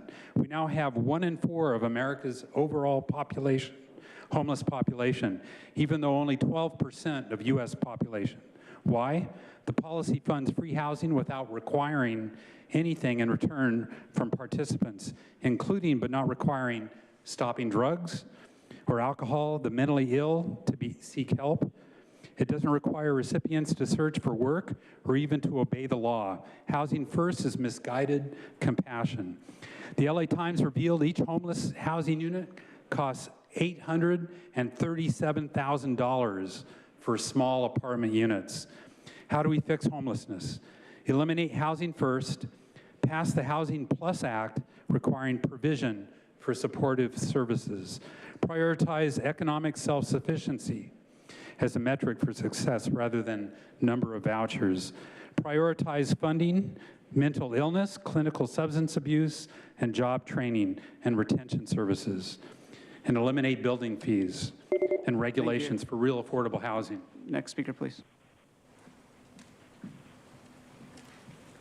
Mark, the problem on homelessness is it's a joke. First of all, you're a subsidiary corporation, so your main job is not to the people, it's to make money for your corporation.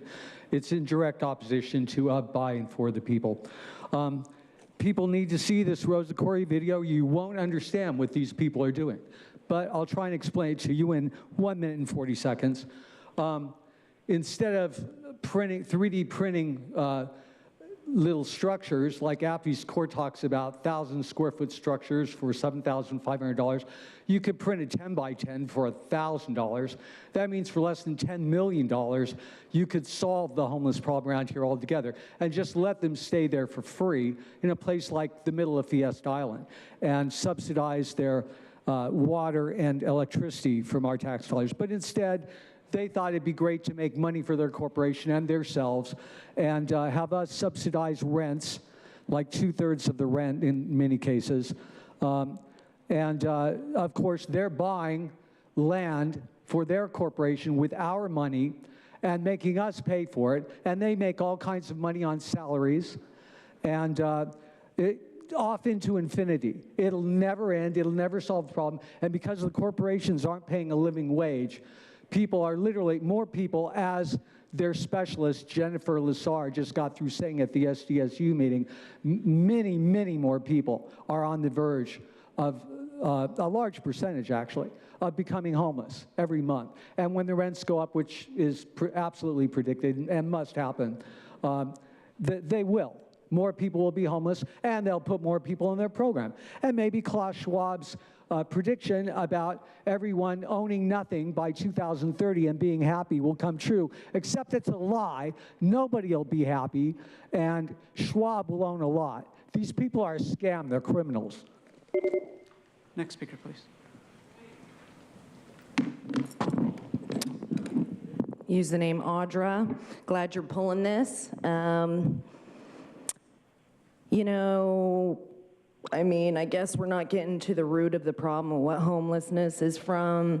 You know, in your other agenda items, you're wanting to give people extra pay while other people that don't work for the county are losing their jobs.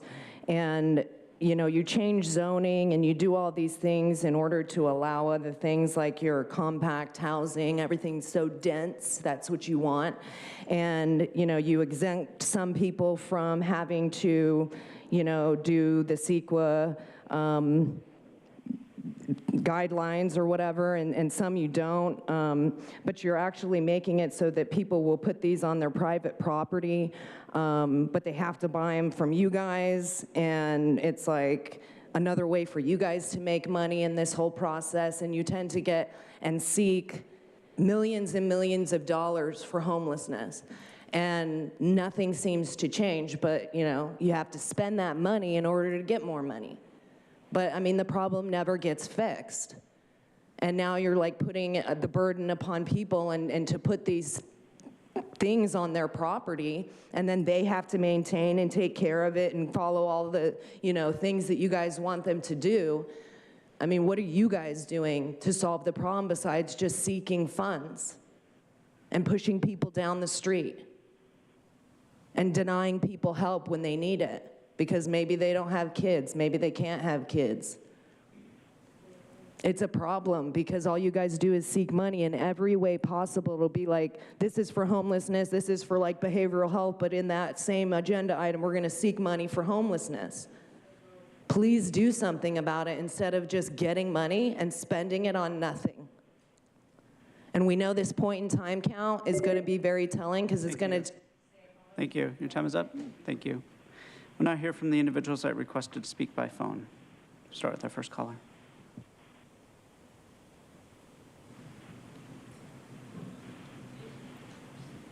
Paul Henkin, I'm glad you pulled this item. Personally, I think there are a lot of better things, more important things for the homeless to do than homes, actually rehousing them. I told you my 4 priorities in earlier speeches. Here you want sleeping cabins or sprung shelters on private land. The owner may not want them. Maybe use public land. But if this doesn't work, I have 3 suggestions for you. First, by printing a home's floor, roof, and walls inside its factory using 3D technology, the LA startup Azure says it can build units 70% faster and 30% cheaper compared to traditional construction. Costs are $43,900 for a 180 square foot studio with kitchen, bed, and bath, and $204,900 for a 900 square foot 2-bedroom home. A lot better than the number Mike Barella just gave you. Second, the San Francisco Budget Office said 61,000 homes there were vacant in 2021. I know San Diego County doesn't have quite as many, but I've seen rates from 1 to 10% unoccupied. We have about 9,000 homeless, and surely we can find vacant homes for some of them. And I'm sure there are a lot of people willing to give a chance to homeless people. Third, modular homes might also work out, might be a better option. Thank you. We'll now hear from the next caller.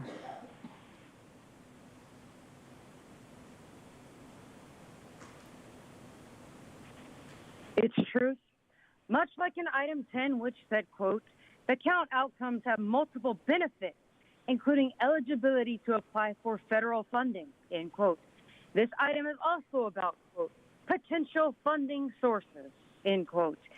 Using the excuse of purchasing sleeping cabins or sprung shelters for homeless people. I'm sure this all goes hand in hand with the federal government's by-name list of homeless people permanently profiled and stored into a government computer system. That's the only place where we all count. According to the county's own point-in-time numbers, which in item 10 said county puppets will get paid to count again on January 26th as a requirement of the federal government's U.S. Department of Housing and Urban Development grant, about half of all homeless people are actually sheltered. Many homeless people also receive free motel rooms as part of the county's fraudulent motel voucher program, where homeless people seem to have been dumped like human garbage in El Cajon, getting shifted from motel to motel past the 28-day limit. While Nathan, like a little child, has been talking trash about El Cajon and its Maryville wells. And Joel and the county staff have continually changed the amount of people they say are homeless native to East County in that program. The numbers they gave have shifted from around 63% to around an inflated 95%.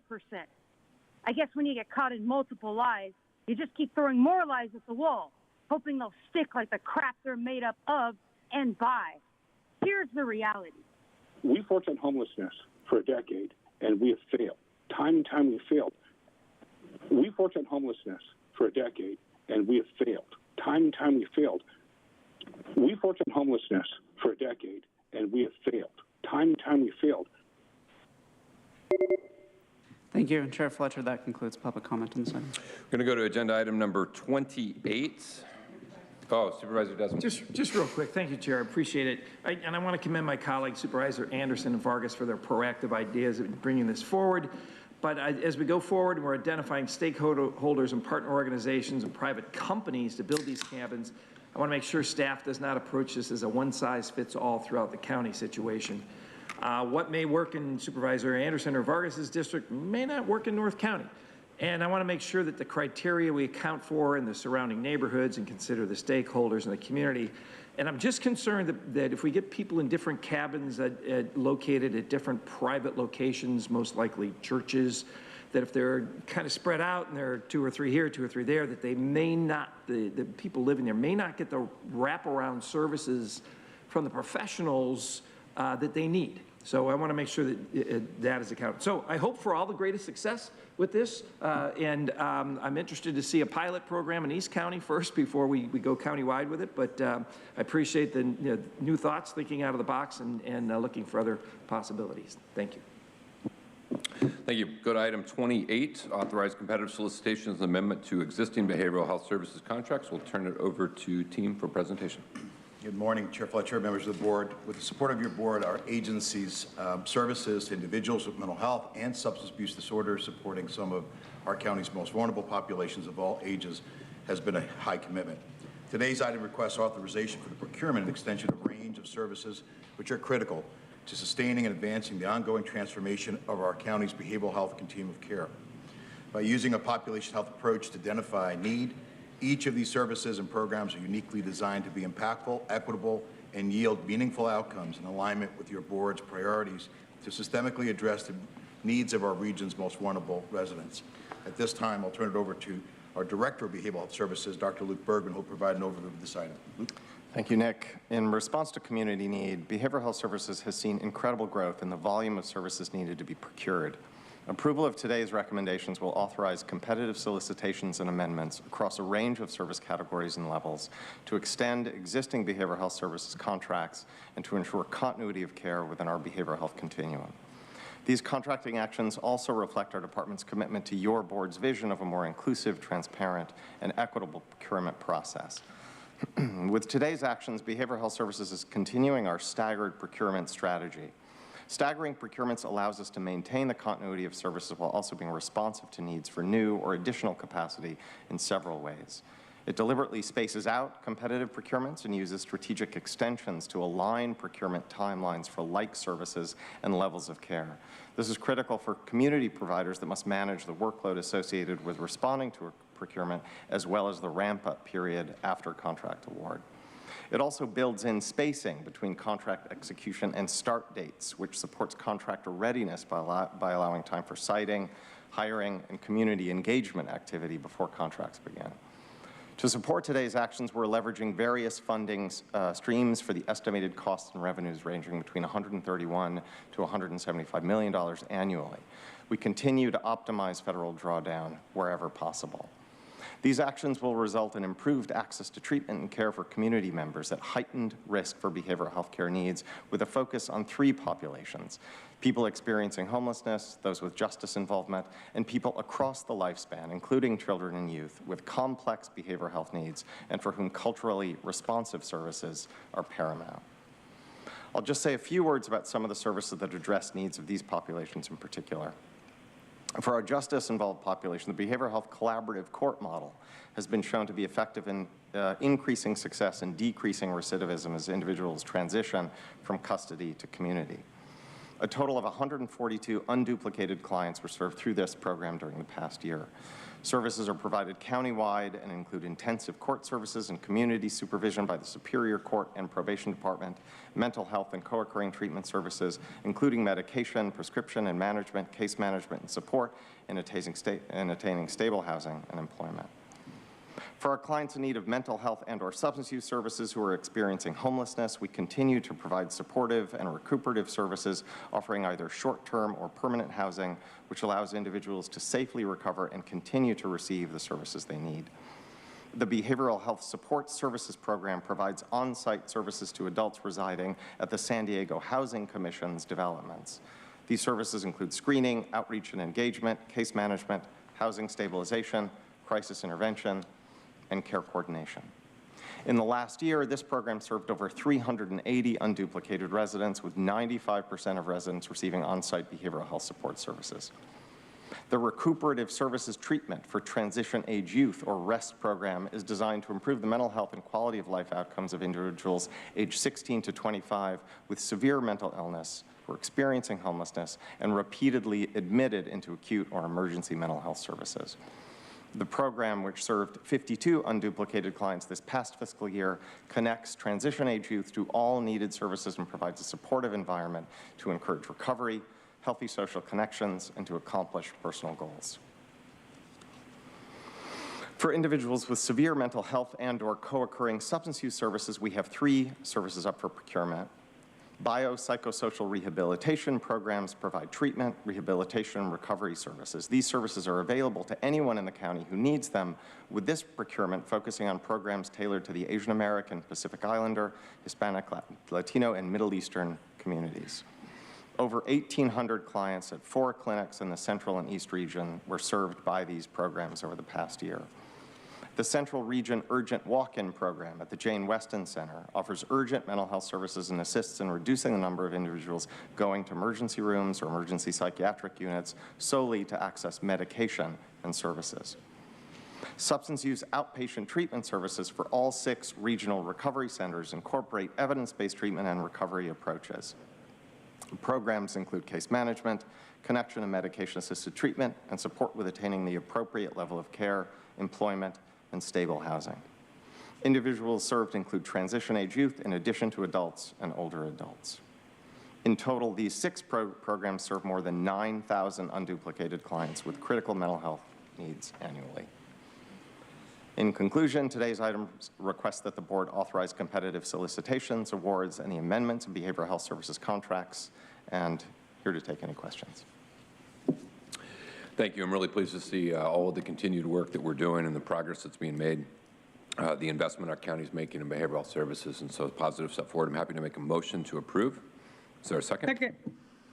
Motion by myself, second by Vice Chair Vargas. Let's hear from our public speakers on this item. Thank you, Chair Fletcher. We have 4 requests to speak on item 28, 3 in person and 1 requesting to speak by phone. Any members of the public that requested to speak by phone on item 28, please dial into the conference line now using the instructions that were provided to you. We'll begin with the in-person speakers, starting with the individual in favor of this item, followed by the individuals in opposition of this item. As your name is called, please come forward and stand against the east wall under the murals until it is your turn to speak. I'd like to invite forward Oliver Twist, followed by Mark and Audra. You'll have 2 minutes to address the board, and I'll ask you to please state your name for the audio record.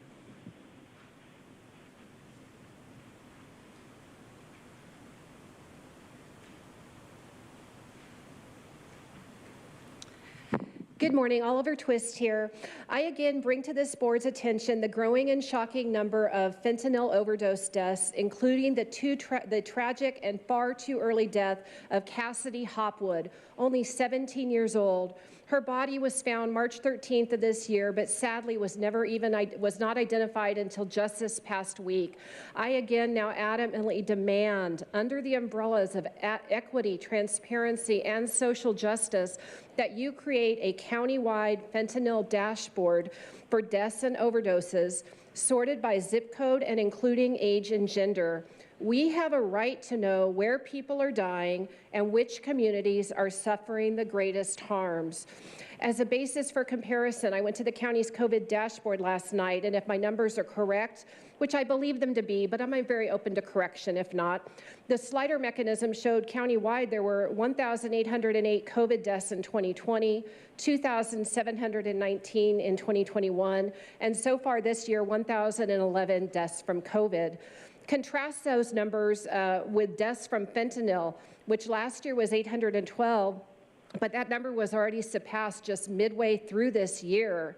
As things stand, fentanyl deaths will easily surpass COVID deaths, and yet the county still maintains a COVID dashboard while being completely derelict in providing geolocation and demographic data for crisis that disproportionately affects young people. I'm here to say enough. For a progressive, data-driven agency, you are failing. Pull back the curtain and show people where these deaths are occurring and the details of who and which neighborhoods are being affected. Start proving your verbose equity statements are actually worth the paper they're written on. Cassidy's life mattered, and she deserves no less. Thank you. Next speaker, please.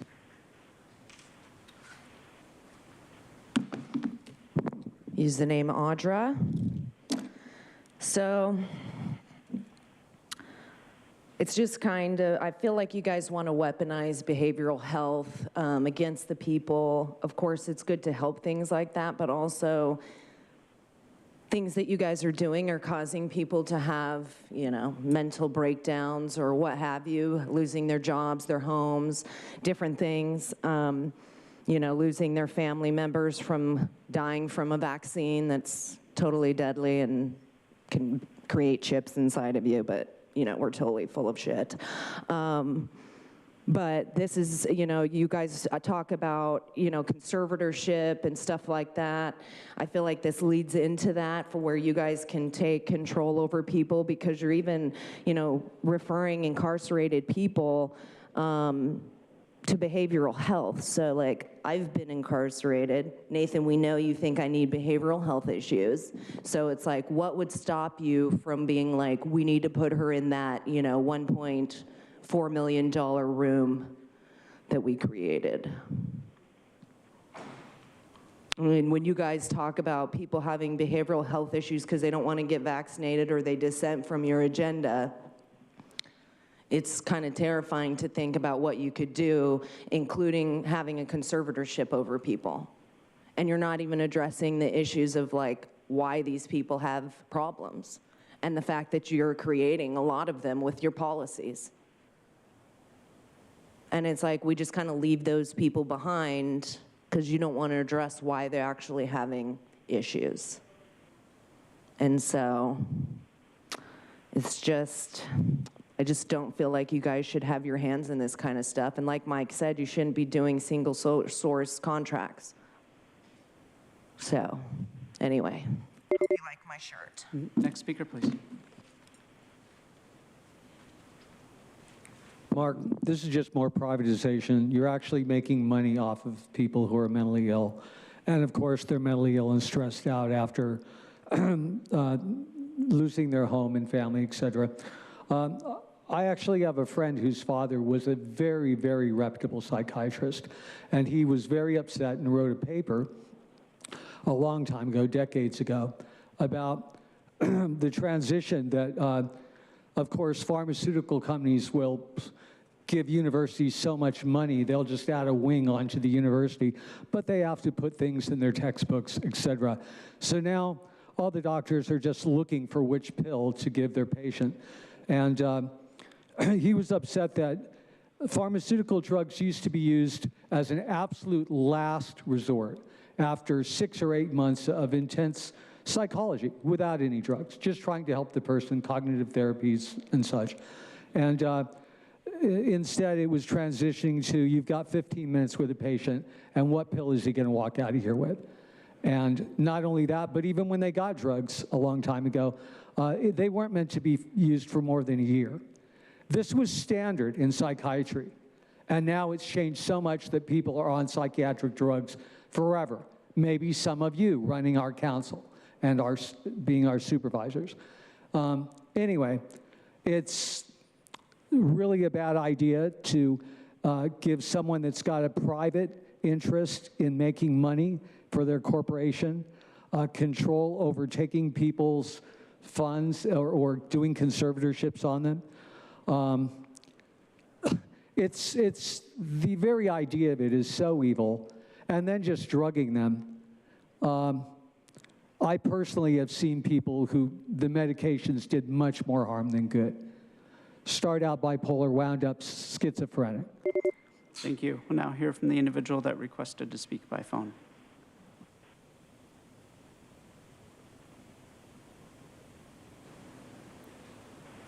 Truth. This item says, quote, those served include individuals with complex behavioral health conditions, end quote. Does that mean that you supervisors are qualified to receive the proper help you may require? Yes. Because putting 25 different complex items into the consent calendar today was enough to make it seem that you are all bananas. Yeah. This item approves contracts for 1 year, up to 4 years and 6 months for behavioral health support services, including behavioral health collaborative courts, biopsychosocial rehabilitation services, Central Region Urgent Walk-In Program, recuperative services treatment for transition-age youth, and a substance use outpatient treatment program. Anyone care to explain what exactly is a behavioral health collaborative court, or what exactly is biopsychosocial rehabilitation? That's some very scary eugenic-sounding programs. But that's because the biopsychosocial model is just a theory from the eugenics era that tells the same old lie that some people are born diseased. It just adds on that psychological and social factors trigger what some quacks say is a genetic predisposition to mental disease. The eugenicists that push these supremacist and narcissistic beliefs are the only ones with a serious mental illness, and that only a good humbling could cure them of. Or maybe if they suffered under their own treatments, just like their clients, formerly known as patients, who get stuck in this behavioral health web. There will be a contract with Telecare Corporation, whose values, or lack thereof, includes racist, degrading, discriminative, cultural humility theories. About 27 different organizations are getting contracts under this item, a good number of which are not even based in San Diego, costing millions of dollars. Notice. Thank you. And Chair Fletcher, that concludes public comment on this item. Thank you. Let's go to Vice Chair Vargas. Thank you, Chair. Just really quickly, I wanted to thank HHSS and the behavioral health team for all their work on this, particularly for really being very thorough about the grants, really including youth and really understanding the need for, the cultural competence piece and all of that. So I just wanted to say publicly thank you for all the work on this item, and I'm happy to. Thank you. We've got a motion by myself, seconded by Vice Chair Vargas. Please call the roll. Thank you. Supervisor Anderson. Aye. Supervisor Desmond. Aye. Vice Chair Vargas. Vargas, aye. Chair Fletcher. Fletcher, aye. That motion passes unanimously with all supervisors who are present voting aye. We're going to go to agenda item number 29, update regarding COVID-19 and monkeypox. We'll give staff a second to reset and then turn it over to them for their presentation.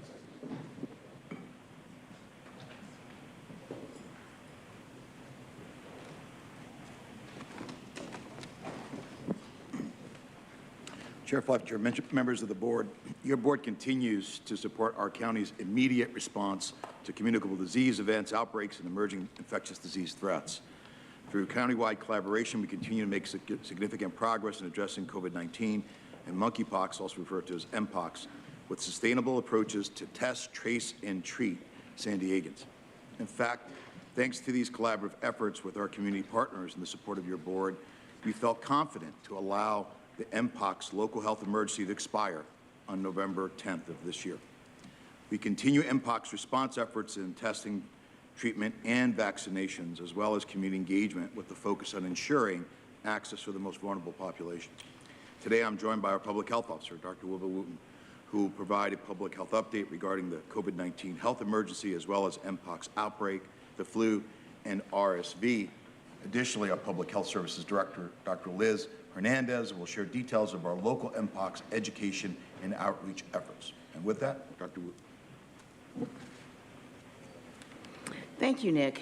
Good morning, Chair Fletcher and members of the board. For the 14-day period from October 29 through November 11, daily cases reported ranged from 164 to 457 cases.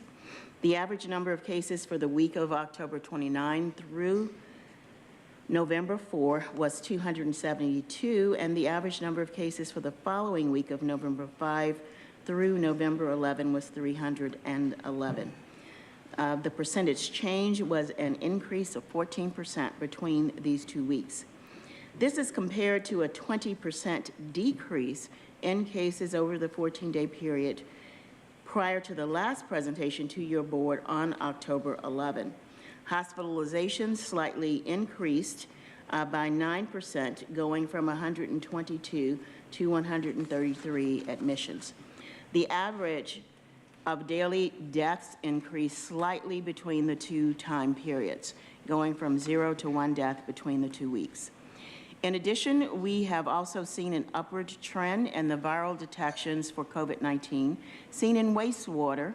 Currently, Omicron BA.5 has decreased to 30% of identified subvariants, while subvariants BF7 and BQ1.1 are increasing by proportion and will be monitored closely. The County of San Diego will also continue to report the CDC COVID-19 Community Levels Framework, developed to help the public understand the impact of COVID-19 on the healthcare system. You will recall that at the last update to your board on October 11, San Diego County had a low or green COVID-19 community level. As of November 14, the San Diego County and the vast majority of California have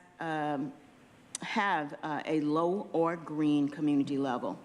Given the current community level, the county will continue to implement actions specified for low community levels as indicated in the green box on this slide. Turning to vaccinations, vaccination outcomes presented on this slide have been possible due to the unique collaborative efforts of community partners with the county.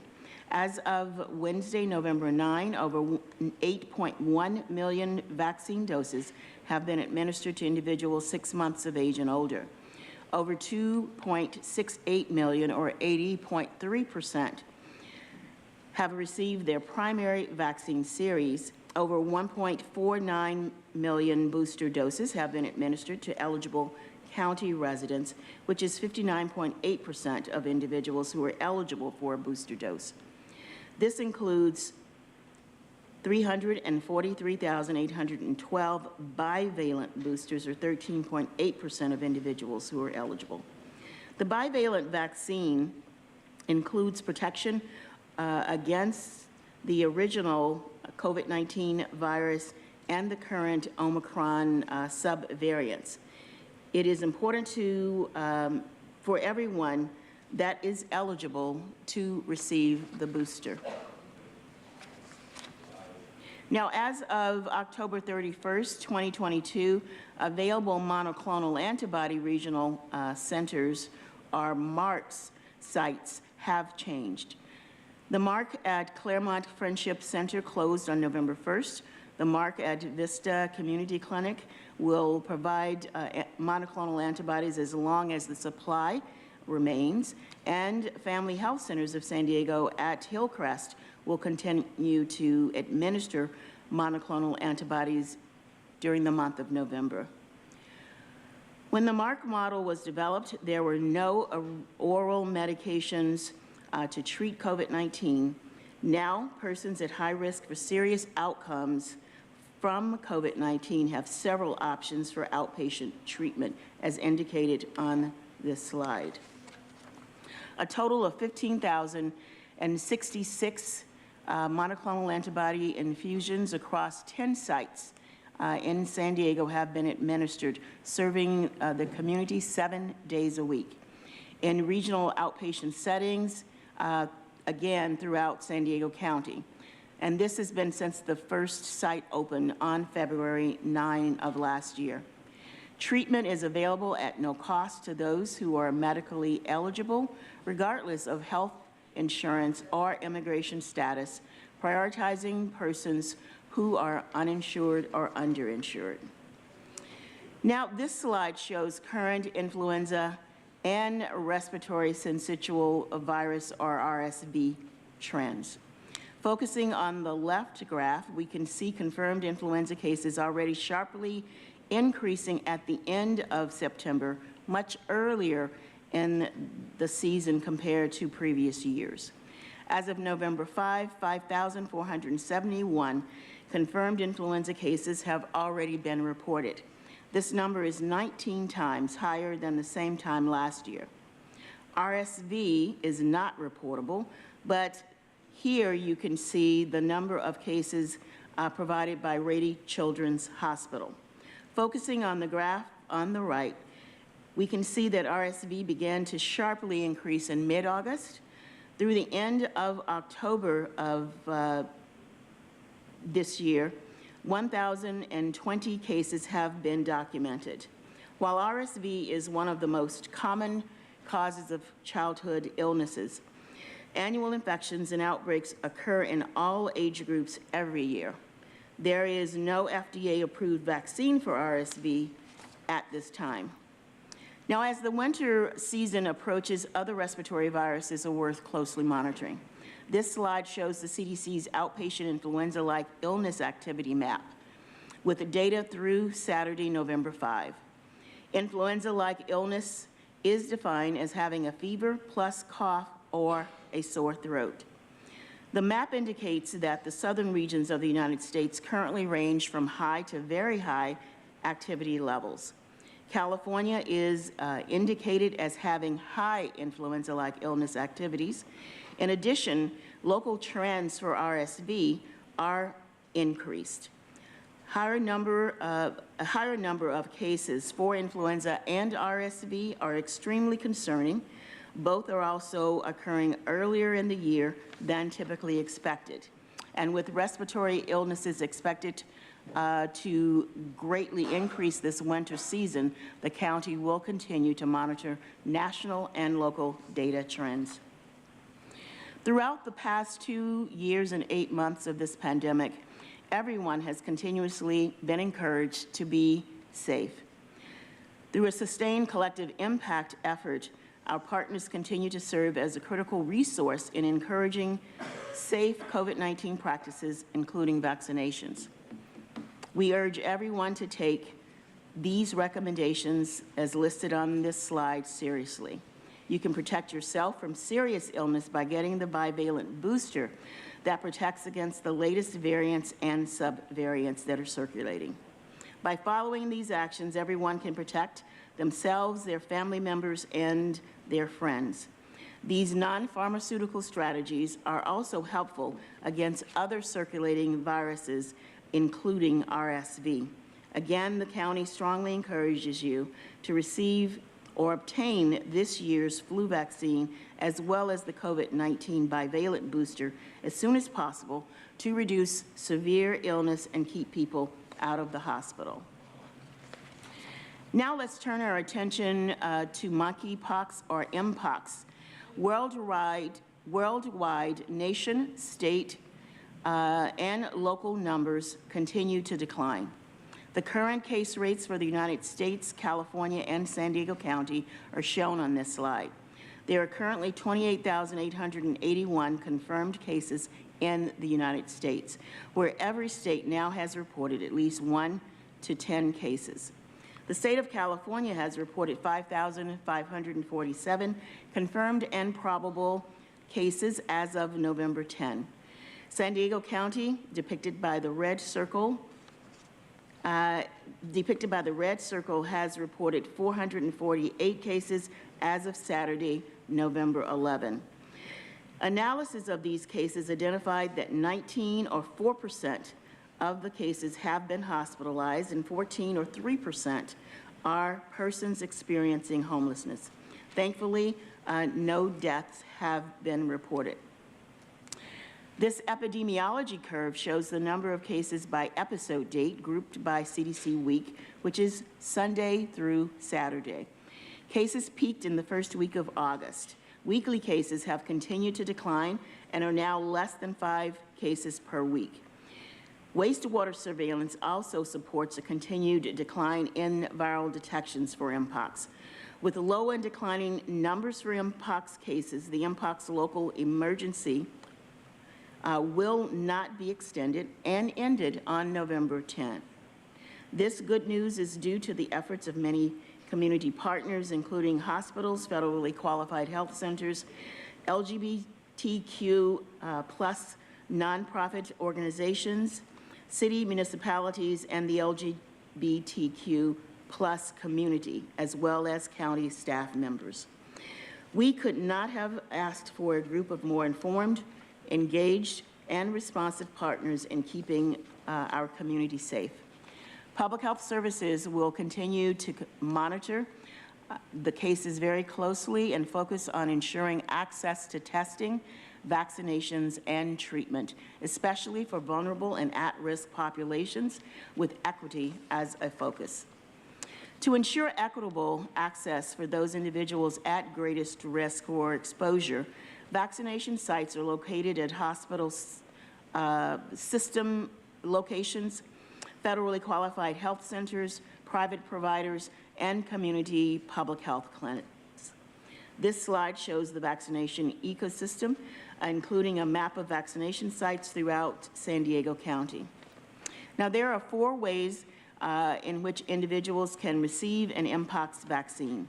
First, individuals can call their healthcare provider.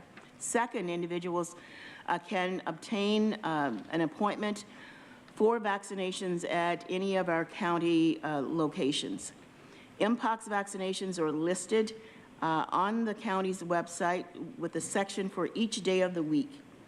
The link to the county webpage is available on the Mpox homepage and is sandiegocounty.org/monkeypoxsd.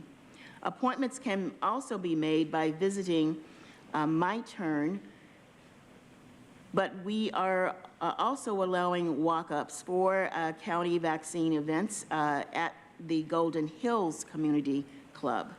Signing up for the county's text messaging, which are alerts to individuals to let them know where vaccination sites are available.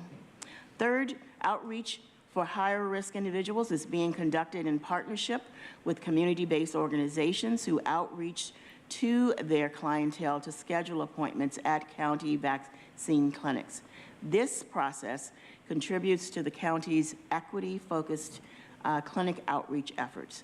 And last, the federal government has provided vaccines directly to certain providers, including some of our Ryan White HIV providers, such as Family Health Centers of San Diego County and San Ysidro Health Center, as well as the Veterans Hospital, to vaccinate their clients.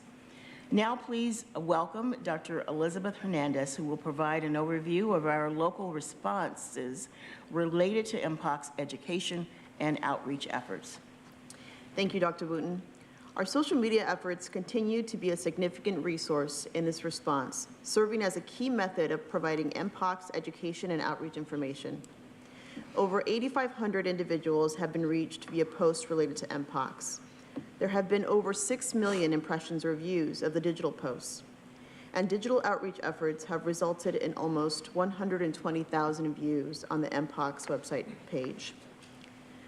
Through our high-impact prevention contractors who serve as boots on the ground and trusted messengers in the community, over 5,000 individuals have been reached through one-on-one outreach efforts, and 4,000 educational materials have been distributed to members of the population at 60 different venues in the community. In partnership with community stakeholders, the county continues to work side by side to inform where mobile outreach and vaccination events should be held, ensuring that we are reaching the most vulnerable. Currently, and in the coming months, the county has scheduled numerous vaccination and outreach events throughout the region at health fairs, homeless resource fairs, academic institutions, as well as foot teams and encampments and other hardly reached areas. At these events, the county is not only providing Mpox vaccinations, but also flu and COVID-19. All of this work, including the decrease of the Mpox cases, could not have been possible without our advisory groups, partners, contractors, sector participants, as well as community advocates and collaborators. We thank all of them, including our county team, for the community-led mobilization efforts and for demonstrating the power of collective impact. Today's presentation recommends your board take the following actions. Number 1, receive an update on the COVID-19 pandemic response.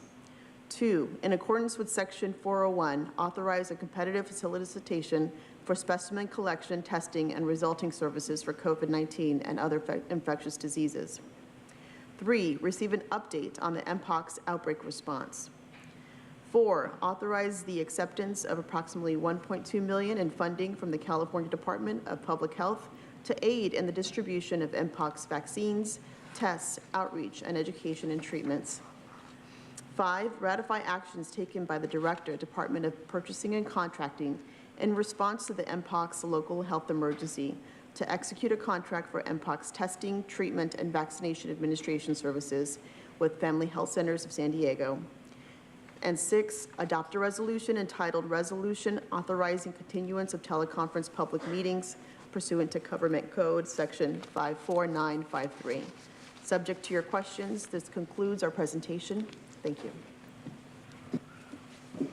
Thank you. Happy to make a motion to approve the recommendations. Is there a second? Second. Supervisor Desmond? Could we bifurcate the vote, take out item 6 and vote on that separately? We absolutely can. When we get to voting, vote separately on item 6. Just note for the record, item 6 does not just apply to the Board of Supervisors. It applies to all of our ancillary boards and commissions. So any action we take here will apply to them as well, related to in-person meetings. Let's hear from our public speakers. Thank you, Chair Fletcher. We have 11 requests to speak on item 29, 7 in person, and 4 requesting to speak by phone. Also note for the record that we received 1 e-comment in opposition of this item. Any members of the public that requested to speak on item 29 by phone, please dial into the conference line now using the instructions that were provided to you. We'll begin with the in-person speakers. All speakers are in opposition to this item. As your name is called, please come forward and stand against the east wall under the murals until it is your turn to speak. Please listen for your name because I'll be calling the first 5 speakers. I'd like to invite forward Oliver Twist, Mike Borello, Vera Brooks, Mark, followed by Audra.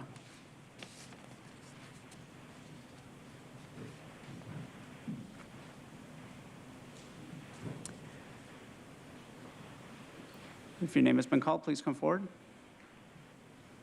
You'll have 2 minutes to address the board, and I'll ask you to please state your name for the audio record. Mark, first of all, it's important to mention that vaccine companies cannot be sued. If your baby just went into a seizure or your child and died right in front of them, they've actually made laws or making them exempt from being sued. That's the fact that any of you here would accept that is absolutely crazy. It completely derails our entire justice system, our 3-branch system, the idea of justice, completely and totally. So with that as a preface to the entire conversation here, I don't even know why I need to continue, but let's see.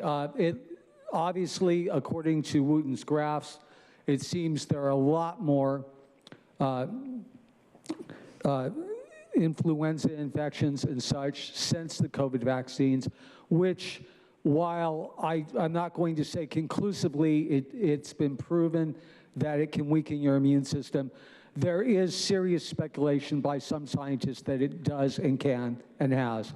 And since it's a fact that there's been a 40% increase in deaths across the board, most of them relating directly to side effects of the vaccine, I don't think it would be improper to not consider that. Obviously, that should be considered. It's more than likely that the vaccines have compromised people's immune systems, and that's why we have such a rise. In fact, decades ago when monkeypox first came to the country, I think there were 50 cases. Nothing ever came of it. It didn't become an epidemic. What's changed? What's changed since then? As usual, there's no time, just as you planned. Next speaker, please. Hello, Oliver Twist here. First, just as a gentle request for all staff throughout this morning to please identify yourselves before you talk for the archival records. And when we go back and watch the videos, it makes it very helpful. The second, again, a thank you for, well, I was going to thank Nora for showing her face. Maybe she had to pop out, but. No, I'm here, but I'm having trouble with my computer. It just went crazy. Okay. So, but I'm on my other phone. I'm trying to figure all this out. So thank you, Nora. I do appreciate that, and your efforts are recognized. Thank you. So now I'm talking about teleconferencing. Again, urging you to vote no. As a reminder, this item is not about safety at all, but rather your own comfort, convenience, and privacy. Virtual participation by the public is already allowed under your own Rule 4C, and teleconferencing for you, the members of a governing body, albeit with more strict guidelines, is already allowed under Government Code Section 54953. He brought up boards and commissions, so I'm assuming maybe the same rules apply. So they can teleconference. It's apparently just a little bit higher standards for them. And the rules will also be changing next year with that new AB 2449 or something. So just we're going to have to get used to it, and I'll always show your faces as well. I do say that as such, these items really serve to make things easier for you, does a grave disservice to the public for transparency. And Chairman Fletcher, you openly tried to gaslight the public at your July 2022 meeting when you made this snarky comment about people calling in virtually while wanting you to vote no. Apparently at that time you forgot about your own Rule 4C, which codified virtual participation by the public. Your behavior that day again demonstrated clearly why are you relegated to the realm of a politician and not a statesman. Lastly, I'm asking you to implement a written policy requiring them to show their faces. I do appreciate Tara's past efforts and Nora's today. Act with integrity and please show your faces. Thank you so much. Thank you. Next speaker, please. Let me know when can I start? Go ahead. Go ahead. I do have a picture that should be up on the screen somewhere. Okay. As the speaker is showing this image, would like to note that it could be graphic for some individuals. Please go ahead. Well, you may say it's graphic, but this is reality. This is I'll ask you to please state your name for the record. Yes, Andrew Potter. My name is Vita Brooks, and I'm here. This is my husband, Rodney Glenn Brooks. He's no longer here. He was delivered to me in a box, UPS, in a box in ashes because of the protocols that you are saying are helping people. How is that helping people? That's 11 months of pure torture. They gave him, he was about to come home October the 1st. 2 minutes is not enough. 2 minutes is not enough. You guys get 30 minutes, and then you make the decision at the end of this. It's fucking ludicrous. And you're sitting there with your expensive ass suits. How much did that cost you? 1 remdesivir vaccine? Because 2 remdesivir vaccines did this to my husband. He was about to retire in a year. He was about to come home October the 1st, and he agreed to be observed. As soon as he agreed to be observed, they force ventilated him. They put propofol, fentanyl, Xanax, morphine, vancomycin, chemotherapy. All of this shit that you're calling therapeutic? What is so therapeutic out that you're killing people? You are murdering for money, willingly. You are murdering for money. When did you get this treatment? How many of your family members were hospitalized? The only people that are dying are the people that go to the hospital. Those are the only people that are dying. Nobody is dying at home. People can be treated with ivermectin and HQ. But you know why they're denying that treatment? Because it's like $2 a fucking pill. And everybody is dying of COVID. You know why they're dying of COVID? Thank you. Your time is up. Next speaker, please. Ma'am, your outbursts are disrupting the conduct of the meeting. Please stop. Next speaker, please. Her husband rotted from the inside out. Murderer! You murderer! Ma'am, your outbursts are disrupting the conduct of the meeting. It's your second It's warning. valid. Murderers. Her husband rotted from the inside out, Nathan. And you have such a careless demeanor about you. It's so arrogant. And Dr. Death, it's like, are you going to acknowledge that the protocols that you guys are giving are killing people and rotting them from the inside out? You're talking about getting oral medications. You're not giving anybody HCQ or ivermectin, which could save their life. And it's like all this, you're fucking, it's totally mind-fucking people. Because it's lies after lies after lies. You care about people that are dying from COVID or all this stuff, but what about the people dying from the vaccine that you're saying everybody needs to get? 31,818 people have died from the vaccine. At what point are you going to acknowledge that and do something about it?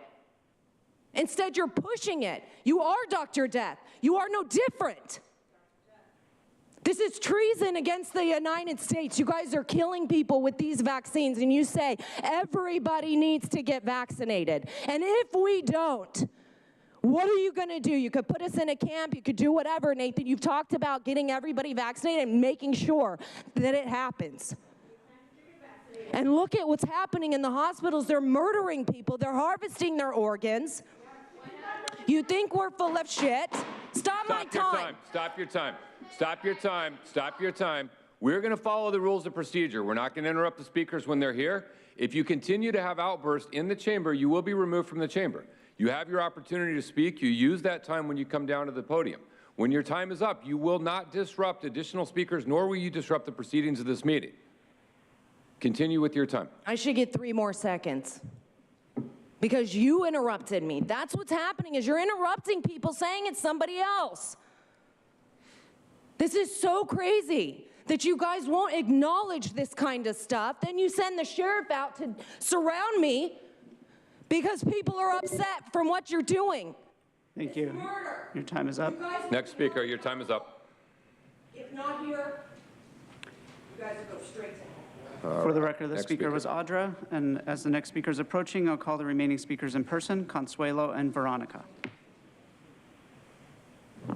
Mike Borello. So I passed out to the supervisors present and Dr. Wooten my report. This is going to be my final report, okay? You don't have to worry about it anymore.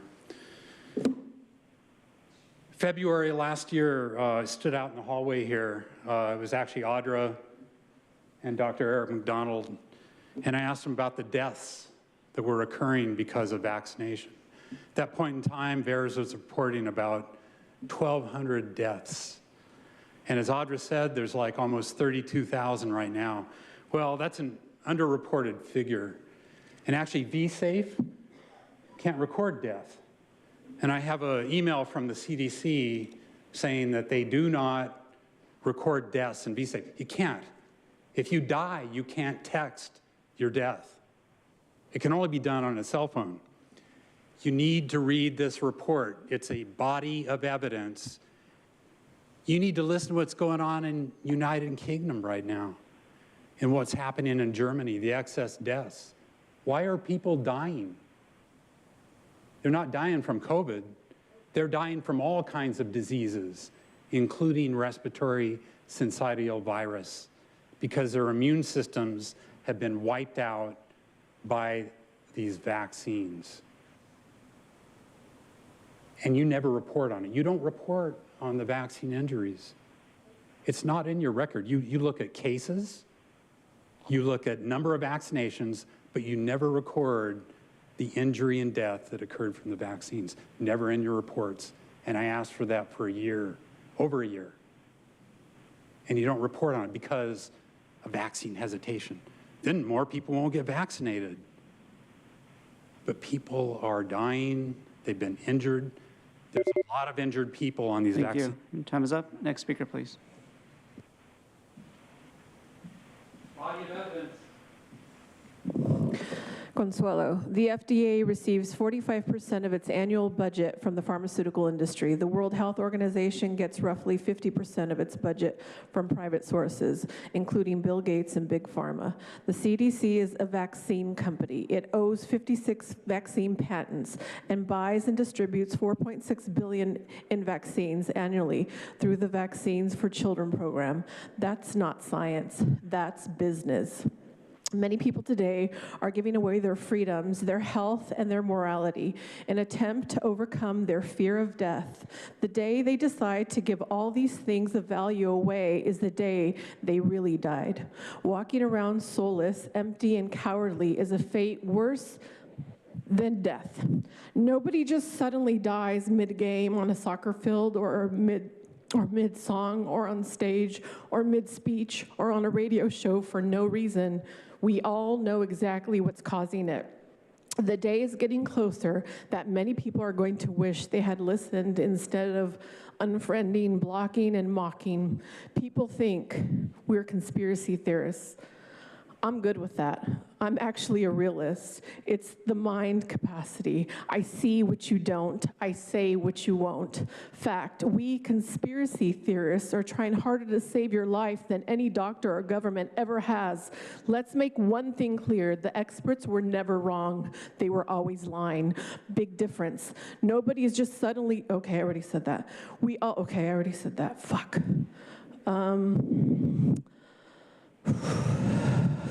So don't blame it on the season if you feel like shit, because the food is fake, the water is toxic, the prescriptions aren't working, the sleep is poor, the liver is angry, the sun is blocked, the exercise is ignored, the parasites are active, the emotions are unaddressed, the energy is stagnant, the news is on. The most beneficial technology. Thank you. Your time is up. Next speaker, please. Good morning. I just have a question. Do you guys really care? Or are you just sitting there just doing what you're paid to do? Do you really care? Do you care about your children? Do you care about your family? Do you care about your relatives? We all know that this is the 2030 agenda. We all are aware that at the end of this is that you guys want to take control over everything and kill as many people as you can worldwide. We're all aware of that. Please state your name for the audio record. My name is Veronica. And rest assured that you will live to regret this. You will remember this. You will remember this time when you had an opportunity to perhaps do something. I don't know how you guys can sleep at night. I just pray that the eyes of your understanding will be enlightened, that you will recognize and understand that this earth belongs to the Lord and everything in it belongs to Him, including you, and you, and you, and you. We all belong to God. May the Lord bless you and may your eyes be open. Open. Amen. Can I get an amen? Can I get an amen from you? Can I get an amen? Or are you guys just going to keep your mouth shut? But there'll be a time is coming when you'll be crying out to the living, to the Most High, to save you, because you're not exempt. We're all in this world together. None of us are exempt. We all live in this same earth. God bless you. They sold their souls to Satan.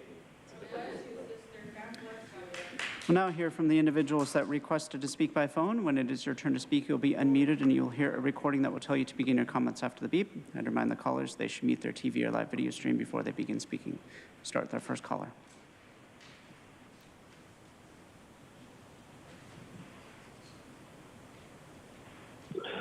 Kevin Stevenson.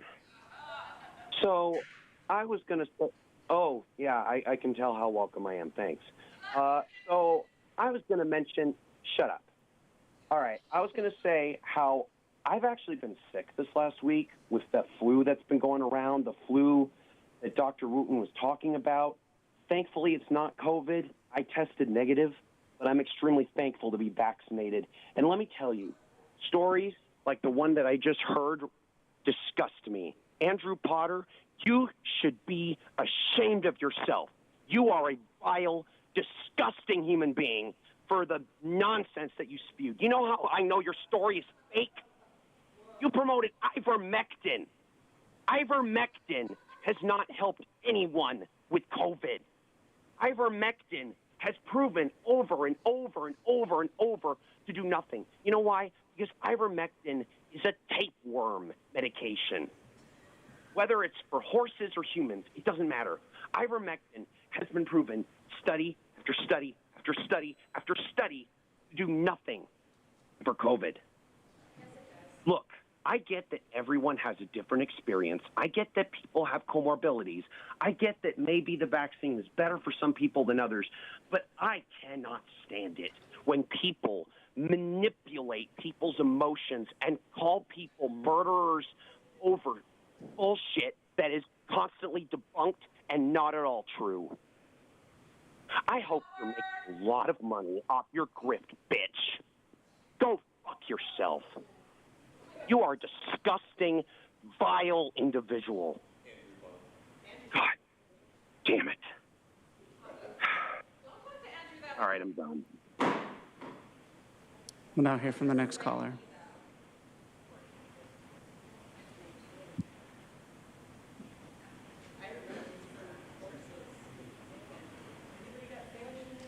Truth, he's vaccinated and he's sick physically and mentally. Wilma! Good to have Wilma Wonka of the West back. But don't worry, Nathan and Jim, I never mentioned the public health officer Wooten's name. I actually had to combine characters for this one since you guys decided that these 2 states of emergency you put us all in are so important. They had to possibly illegally be combined as part of a mutated twin-demic. However, on Fox 5 News, I did hear Wilma saying to, quote, stay away from individuals that are sick, end quote.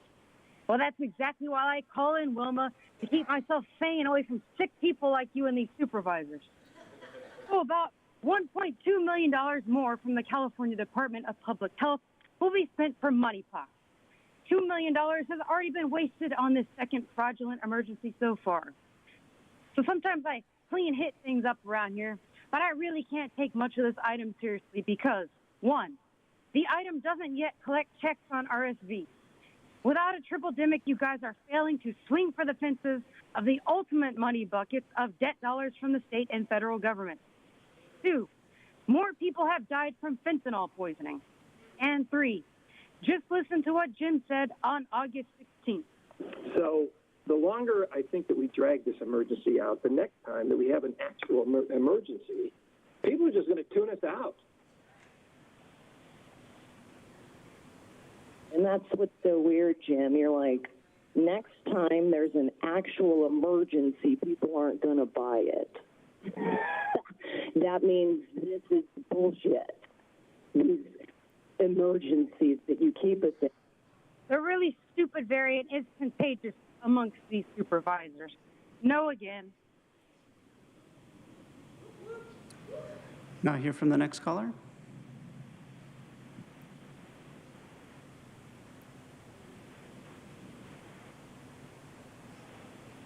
Paul Henkin, let's tone down the language. You ever hear of mute button, Andrew? I'm glad you ended the monkeypox emergency, even if you didn't do it in public.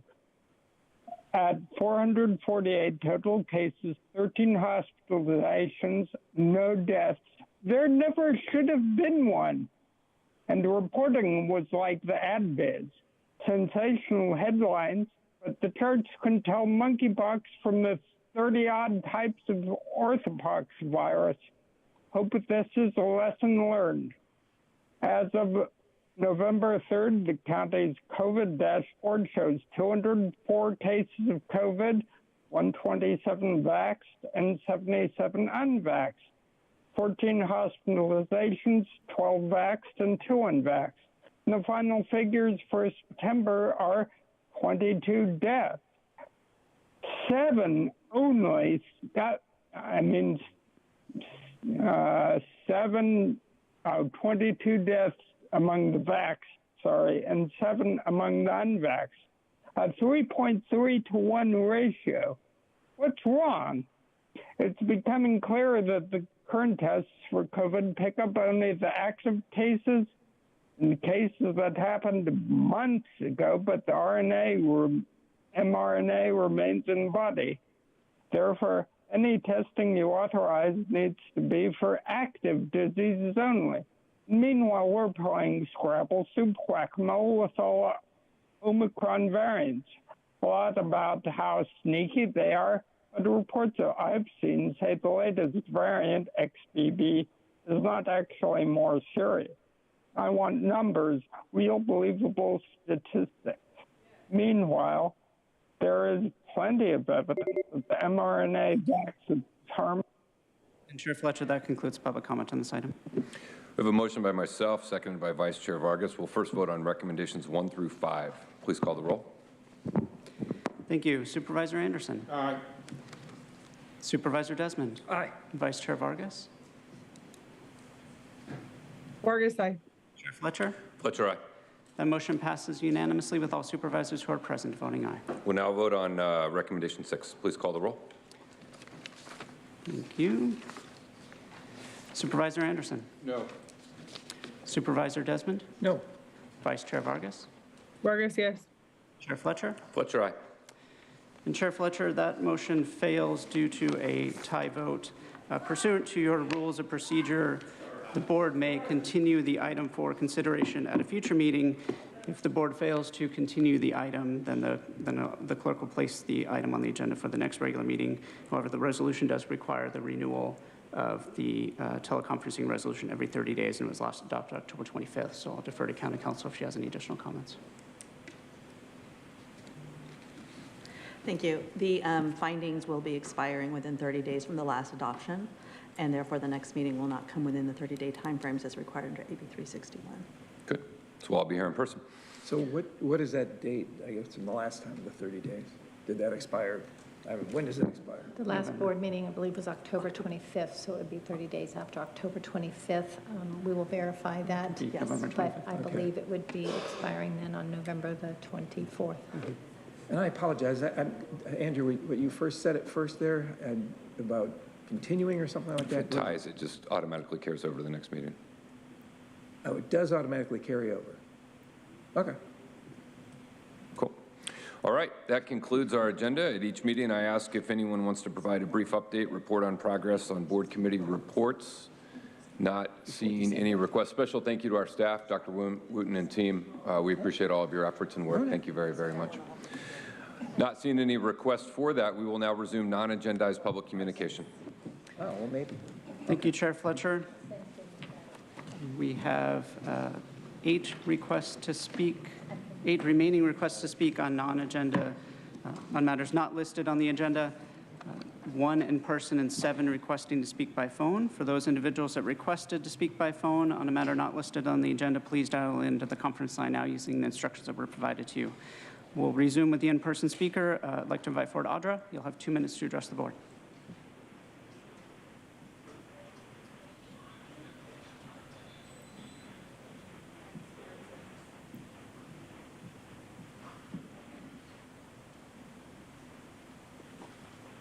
Username Andra. I really don't want to waste my time doing this, but I'm really confused about what that means with the vote. So that just continues. So is the emergency still here? It's just, you can't tell me. That's crazy. It's like. Let me just clarify this, and then, County Council, if I get it wrong, then please correct me. The emergency continues.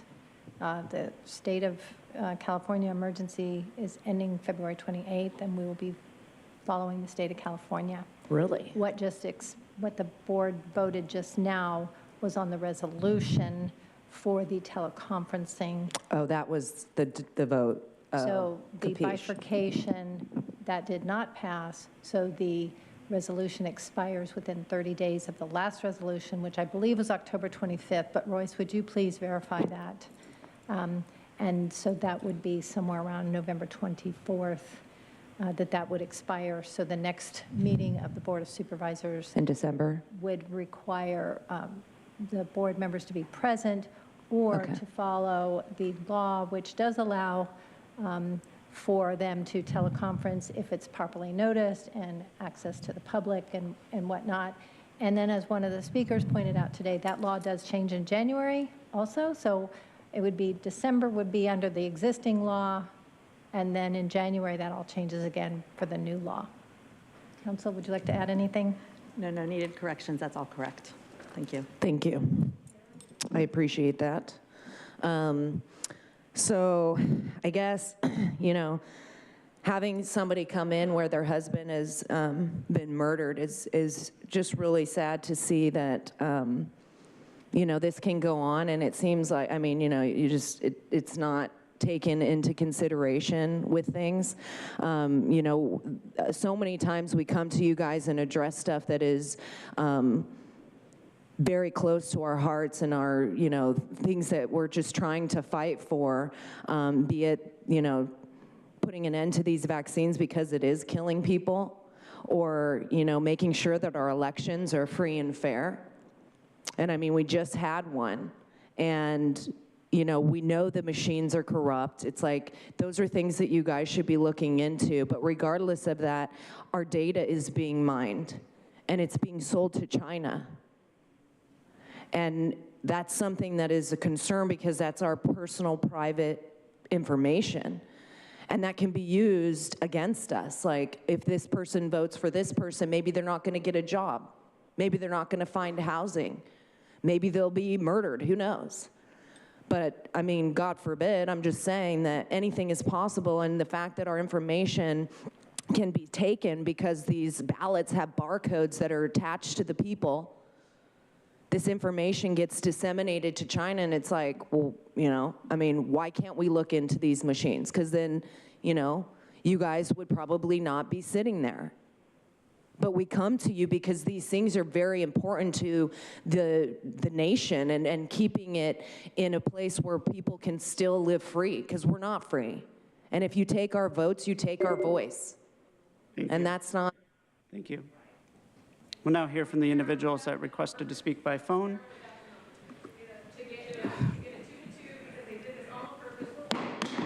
Consuela, this is your fourth warning. You can leave the chambers now. I'm asking deputies to escort Consuela out. It's fourth violation of the meetings. Next speaker, please. When it is your turn to speak, you will be unmuted, and you will hear a recording that will tell you to begin your comments after the beep. In order to man the callers, they should mute their TV or live video stream before they begin speaking.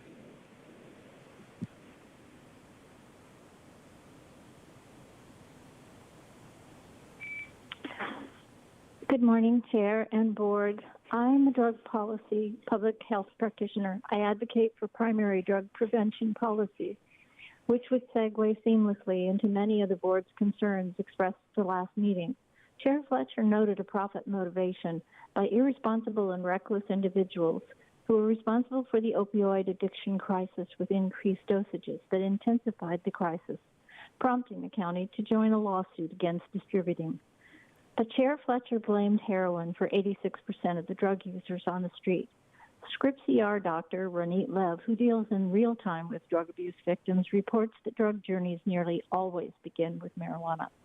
The same greedy profiteers that you blame for the opioid epidemic are no different from greedy marijuana industry profiteers who target youth with highly potent and addictive marijuana and nicotine products.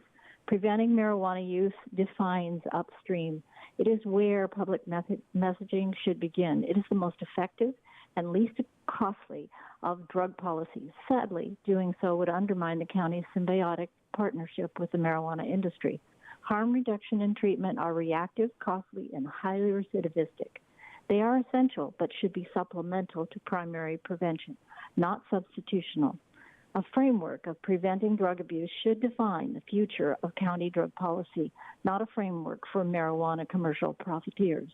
Residents of the unincorporated communities need more input into the decision-making process by similar to the city's process that provides community input opportunities. Staff reports mention stakeholder meetings but fail to define stakeholders. Notify public planning groups or general unincorporated residents, or provide meeting agendas or notes. Thank you for letting me speak. Thank you. We'll now hear from the next caller.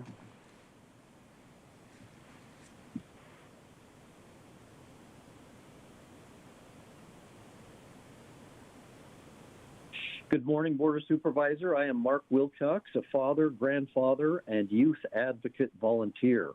Yesterday, Substance Abuse and Mental Health Services Administration issued a 4-year strategic plan to promote good mental health and prevent substance misuse. The plan mentioned 5 priorities, and I'd like to share number 3 of the 5 priorities, which is entitled Promoting Resilience and Emotional Health for Children, Youth, and Families. This priority states that most people with mental health and substance use conditions first manifest these signs in childhood, adolescence, and young adulthood. In fact, half of all mental illnesses emerge by the time a child turns 14, and nearly 75% by the time a person is 24 years old.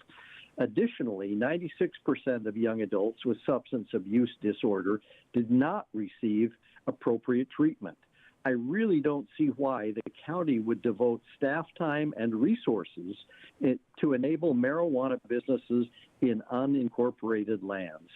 This is not the time to bring pot shops to our backcountry communities, especially since they never asked for them. Looking around the county, I see that El Cajon, Poway, Escondido, San Marcos, Carlsbad, Solana Beach, Del Mar, and Coronado have no pot shops. Why can't we be like them? On behalf of many other volunteers working to protect and encourage young people in these turbulent times, shelve this bad idea until you have solutions that are working to reduce dramatically drug use and overdoses. Thank you. Thank you. We'll now hear from the next caller.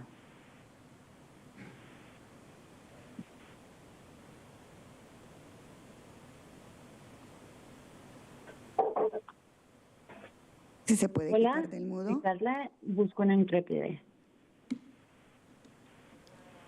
Señora, ¿puede comenzar, por favor? Está hablando el intérprete. Hola, hoy otra vez estamos escuchando de la gente. Okay. Once again, today we're hearing from the people. Escuchan que están enojados, todos estamos sufriendo y ustedes siguen buscando maneras de mentir a la gente y entrar estas ideas que no es cierto. Nosotros no confiamos en ustedes. And you're hearing from us. You know, you can hear that we're really upset. You know, we're suffering. And then you want to put these ideas on our heads. And we know that you're lying. ¿Cuántas de nuestra gente tiene que morir por las leyes y por los impuestos que ustedes están poniendo a la gente?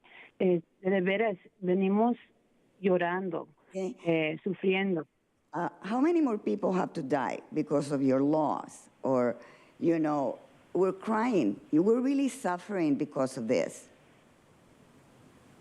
Y siempre siguen con darse las gracias a uno al otro y siguen siguen buscando maneras de envenenar a la gente. No nos están sirviendo, ustedes no sirven. Okay.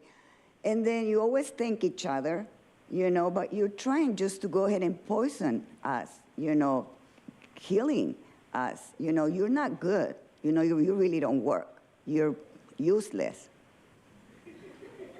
Sí, para nosotros el dinero que están agarrando de la gente para ayudar la comunidad, en vez de ayudar la comunidad, están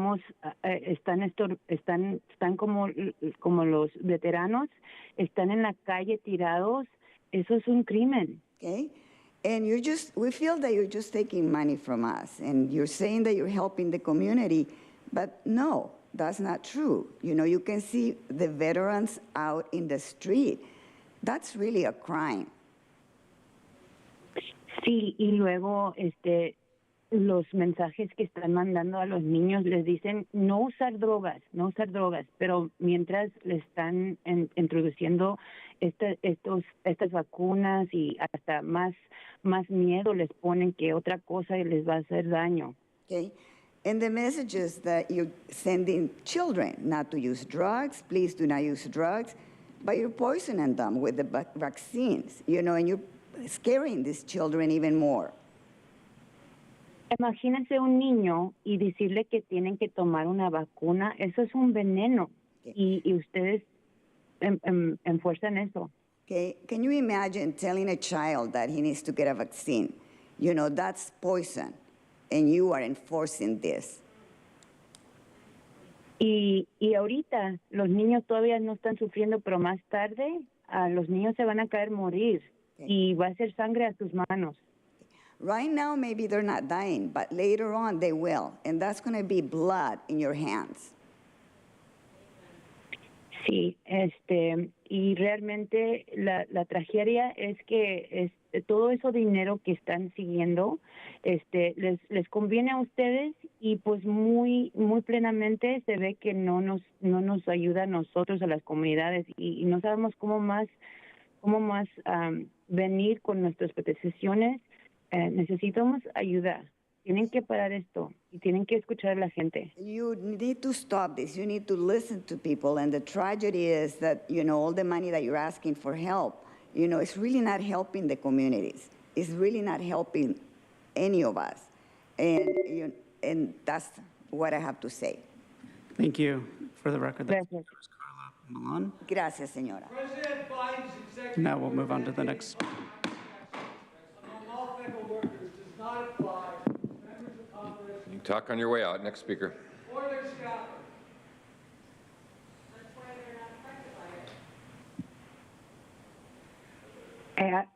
Excuse me, Ann Riddle. Good morning, Board of Supervisors.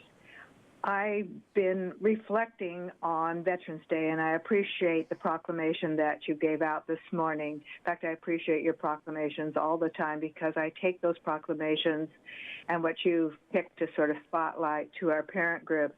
And I've reflected a lot on it since my father was a veteran. And I've also reflected on my mother, who was a single mother. And they both stressed something to me that I think is important to remember, that the solution for moving forward in life and preventing such things as homelessness and drug abuse and mental health problems associated with both, I might add, is education. And I wonder sometimes when I hear about how you're going to spend money, if you're not using it in the wrong places. If you need to use it up front and spend it on our young people and make sure they have the academic resources that they need, that they have mentorship programs and internship programs so that they can begin a healthy choice-making journey through life. I know what I'm suggesting is complicated. I was a social worker. But to keep dwelling on the problems that exist now without recognizing prevention as the way to begin interceding in these problems that we then see, like homelessness again and substance abuse and mental health, really doesn't do anyone a service. So I'd like to respectfully suggest that the city spend less time and energy on enabling marijuana businesses in the unincorporated areas who do not want them and did not ask for them, and spend some time and energy at looking at what our young people need and establish great internship programs, mentorship programs, and let's help our young people on a journey to academic. We'll now hear from the next caller.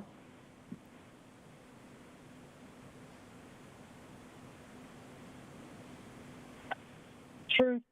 This info is detailing items 12, 13, 14, and 15 today. $20,000 went to the Climate Action Campaign for Green New Deal Alliance propaganda and the county's climate policies. Conflict of interest. $5,000 went to Disco Riot for Queer Movement Fest, where last year's performances contained nudity and minors were allowed to watch. That's children. $5,000 went to Hillel of San Diego, which is a pro-Zionist organization that targets American schools with pro-Israel propaganda. They even partner with the ADL, which is a known spy organization.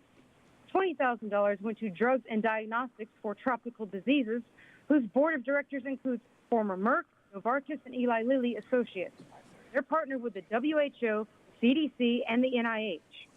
$25,000 went to the Asian Business Association, which already received $60,000 from the supervisors on October 25th. $25,000 more went to Free to Thrive, whose board consists of Planned Parenthood employees. $36,000 went to the Environmental Health Coalition, which already received $14,000.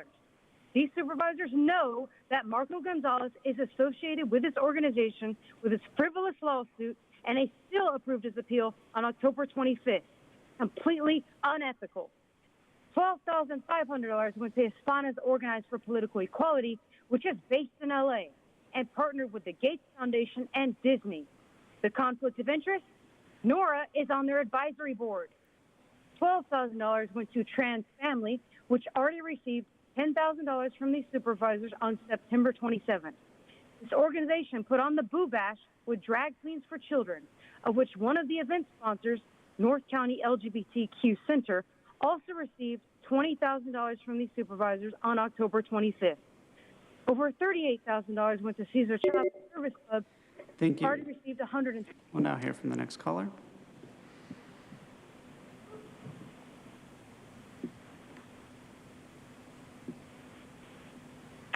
Good morning, Board of Supervisors. My name is Terry Ann Skelly. Hopefully, the election is behind us.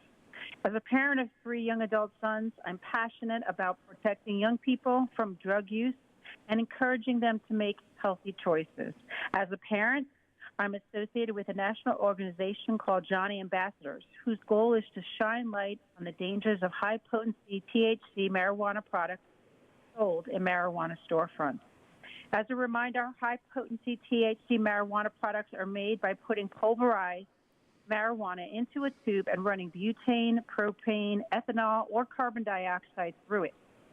This process separates the THC out of the rest of the marijuana plant, creating a highly concentrated marijuana product that can be vaped or eaten. These high-potency marijuana concentrates are dangerous to the adolescent brain development. Johnny Stack, for whom Johnny Ambassadors was named, died by suicide this month 3 years ago after becoming psychotic from consuming potent marijuana concentrates. Laura Stack, his mother, and others were on the Dr. Phil show on Friday, October 21st to describe their losses. Yesterday, Laura Stack sent out this message in her weekly newsletter, and I quote, "3 days before he died, Johnny issued a warning to his parents. Marijuana ruined my mind and my life. I share this information this morning so the parents can be vigilant." Thank you for hearing me. Thank you. Now hear from the final caller.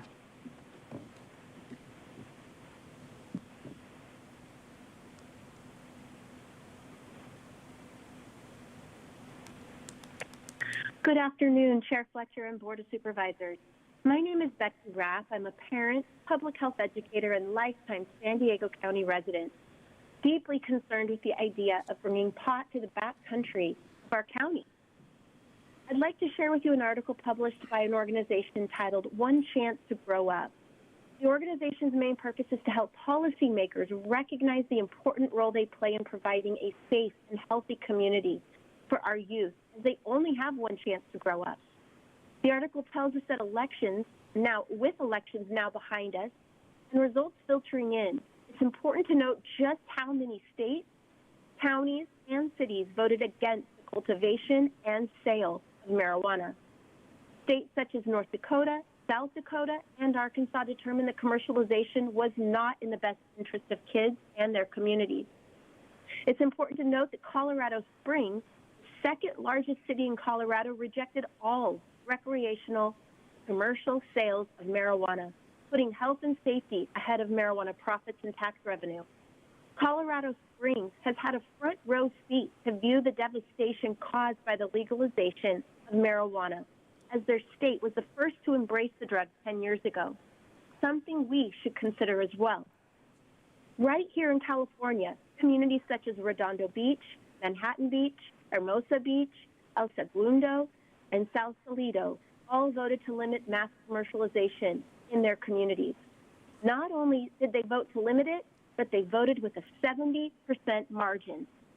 One Chance to Grow Up states that if elected officials don't hear from concerned parents and citizens, critical safeguards won't be enacted. That's their unique role, serving as the voice of kids in these nationwide debates. I'd like to add my voice to theirs as you continue to bring pot to our community. It would be right to let the people. And Chair Fletcher, that concludes the request for non-agenda public communications this morning. Concludes the business before the board today. We will recess into closed session beginning at 1:30 p.m. and we'll be back at 5:30 for Truth Act. With that, we stand adjourned. The board will now recess session at 1 p.m. to consider those matters listed under item 30 on today's regular agenda. If there are any reportable actions that will be reported out during the planning and land use session of this meeting tomorrow, Wednesday, November 16th, 2022, the board will reconvene at 5:30 p.m. to consider item 26.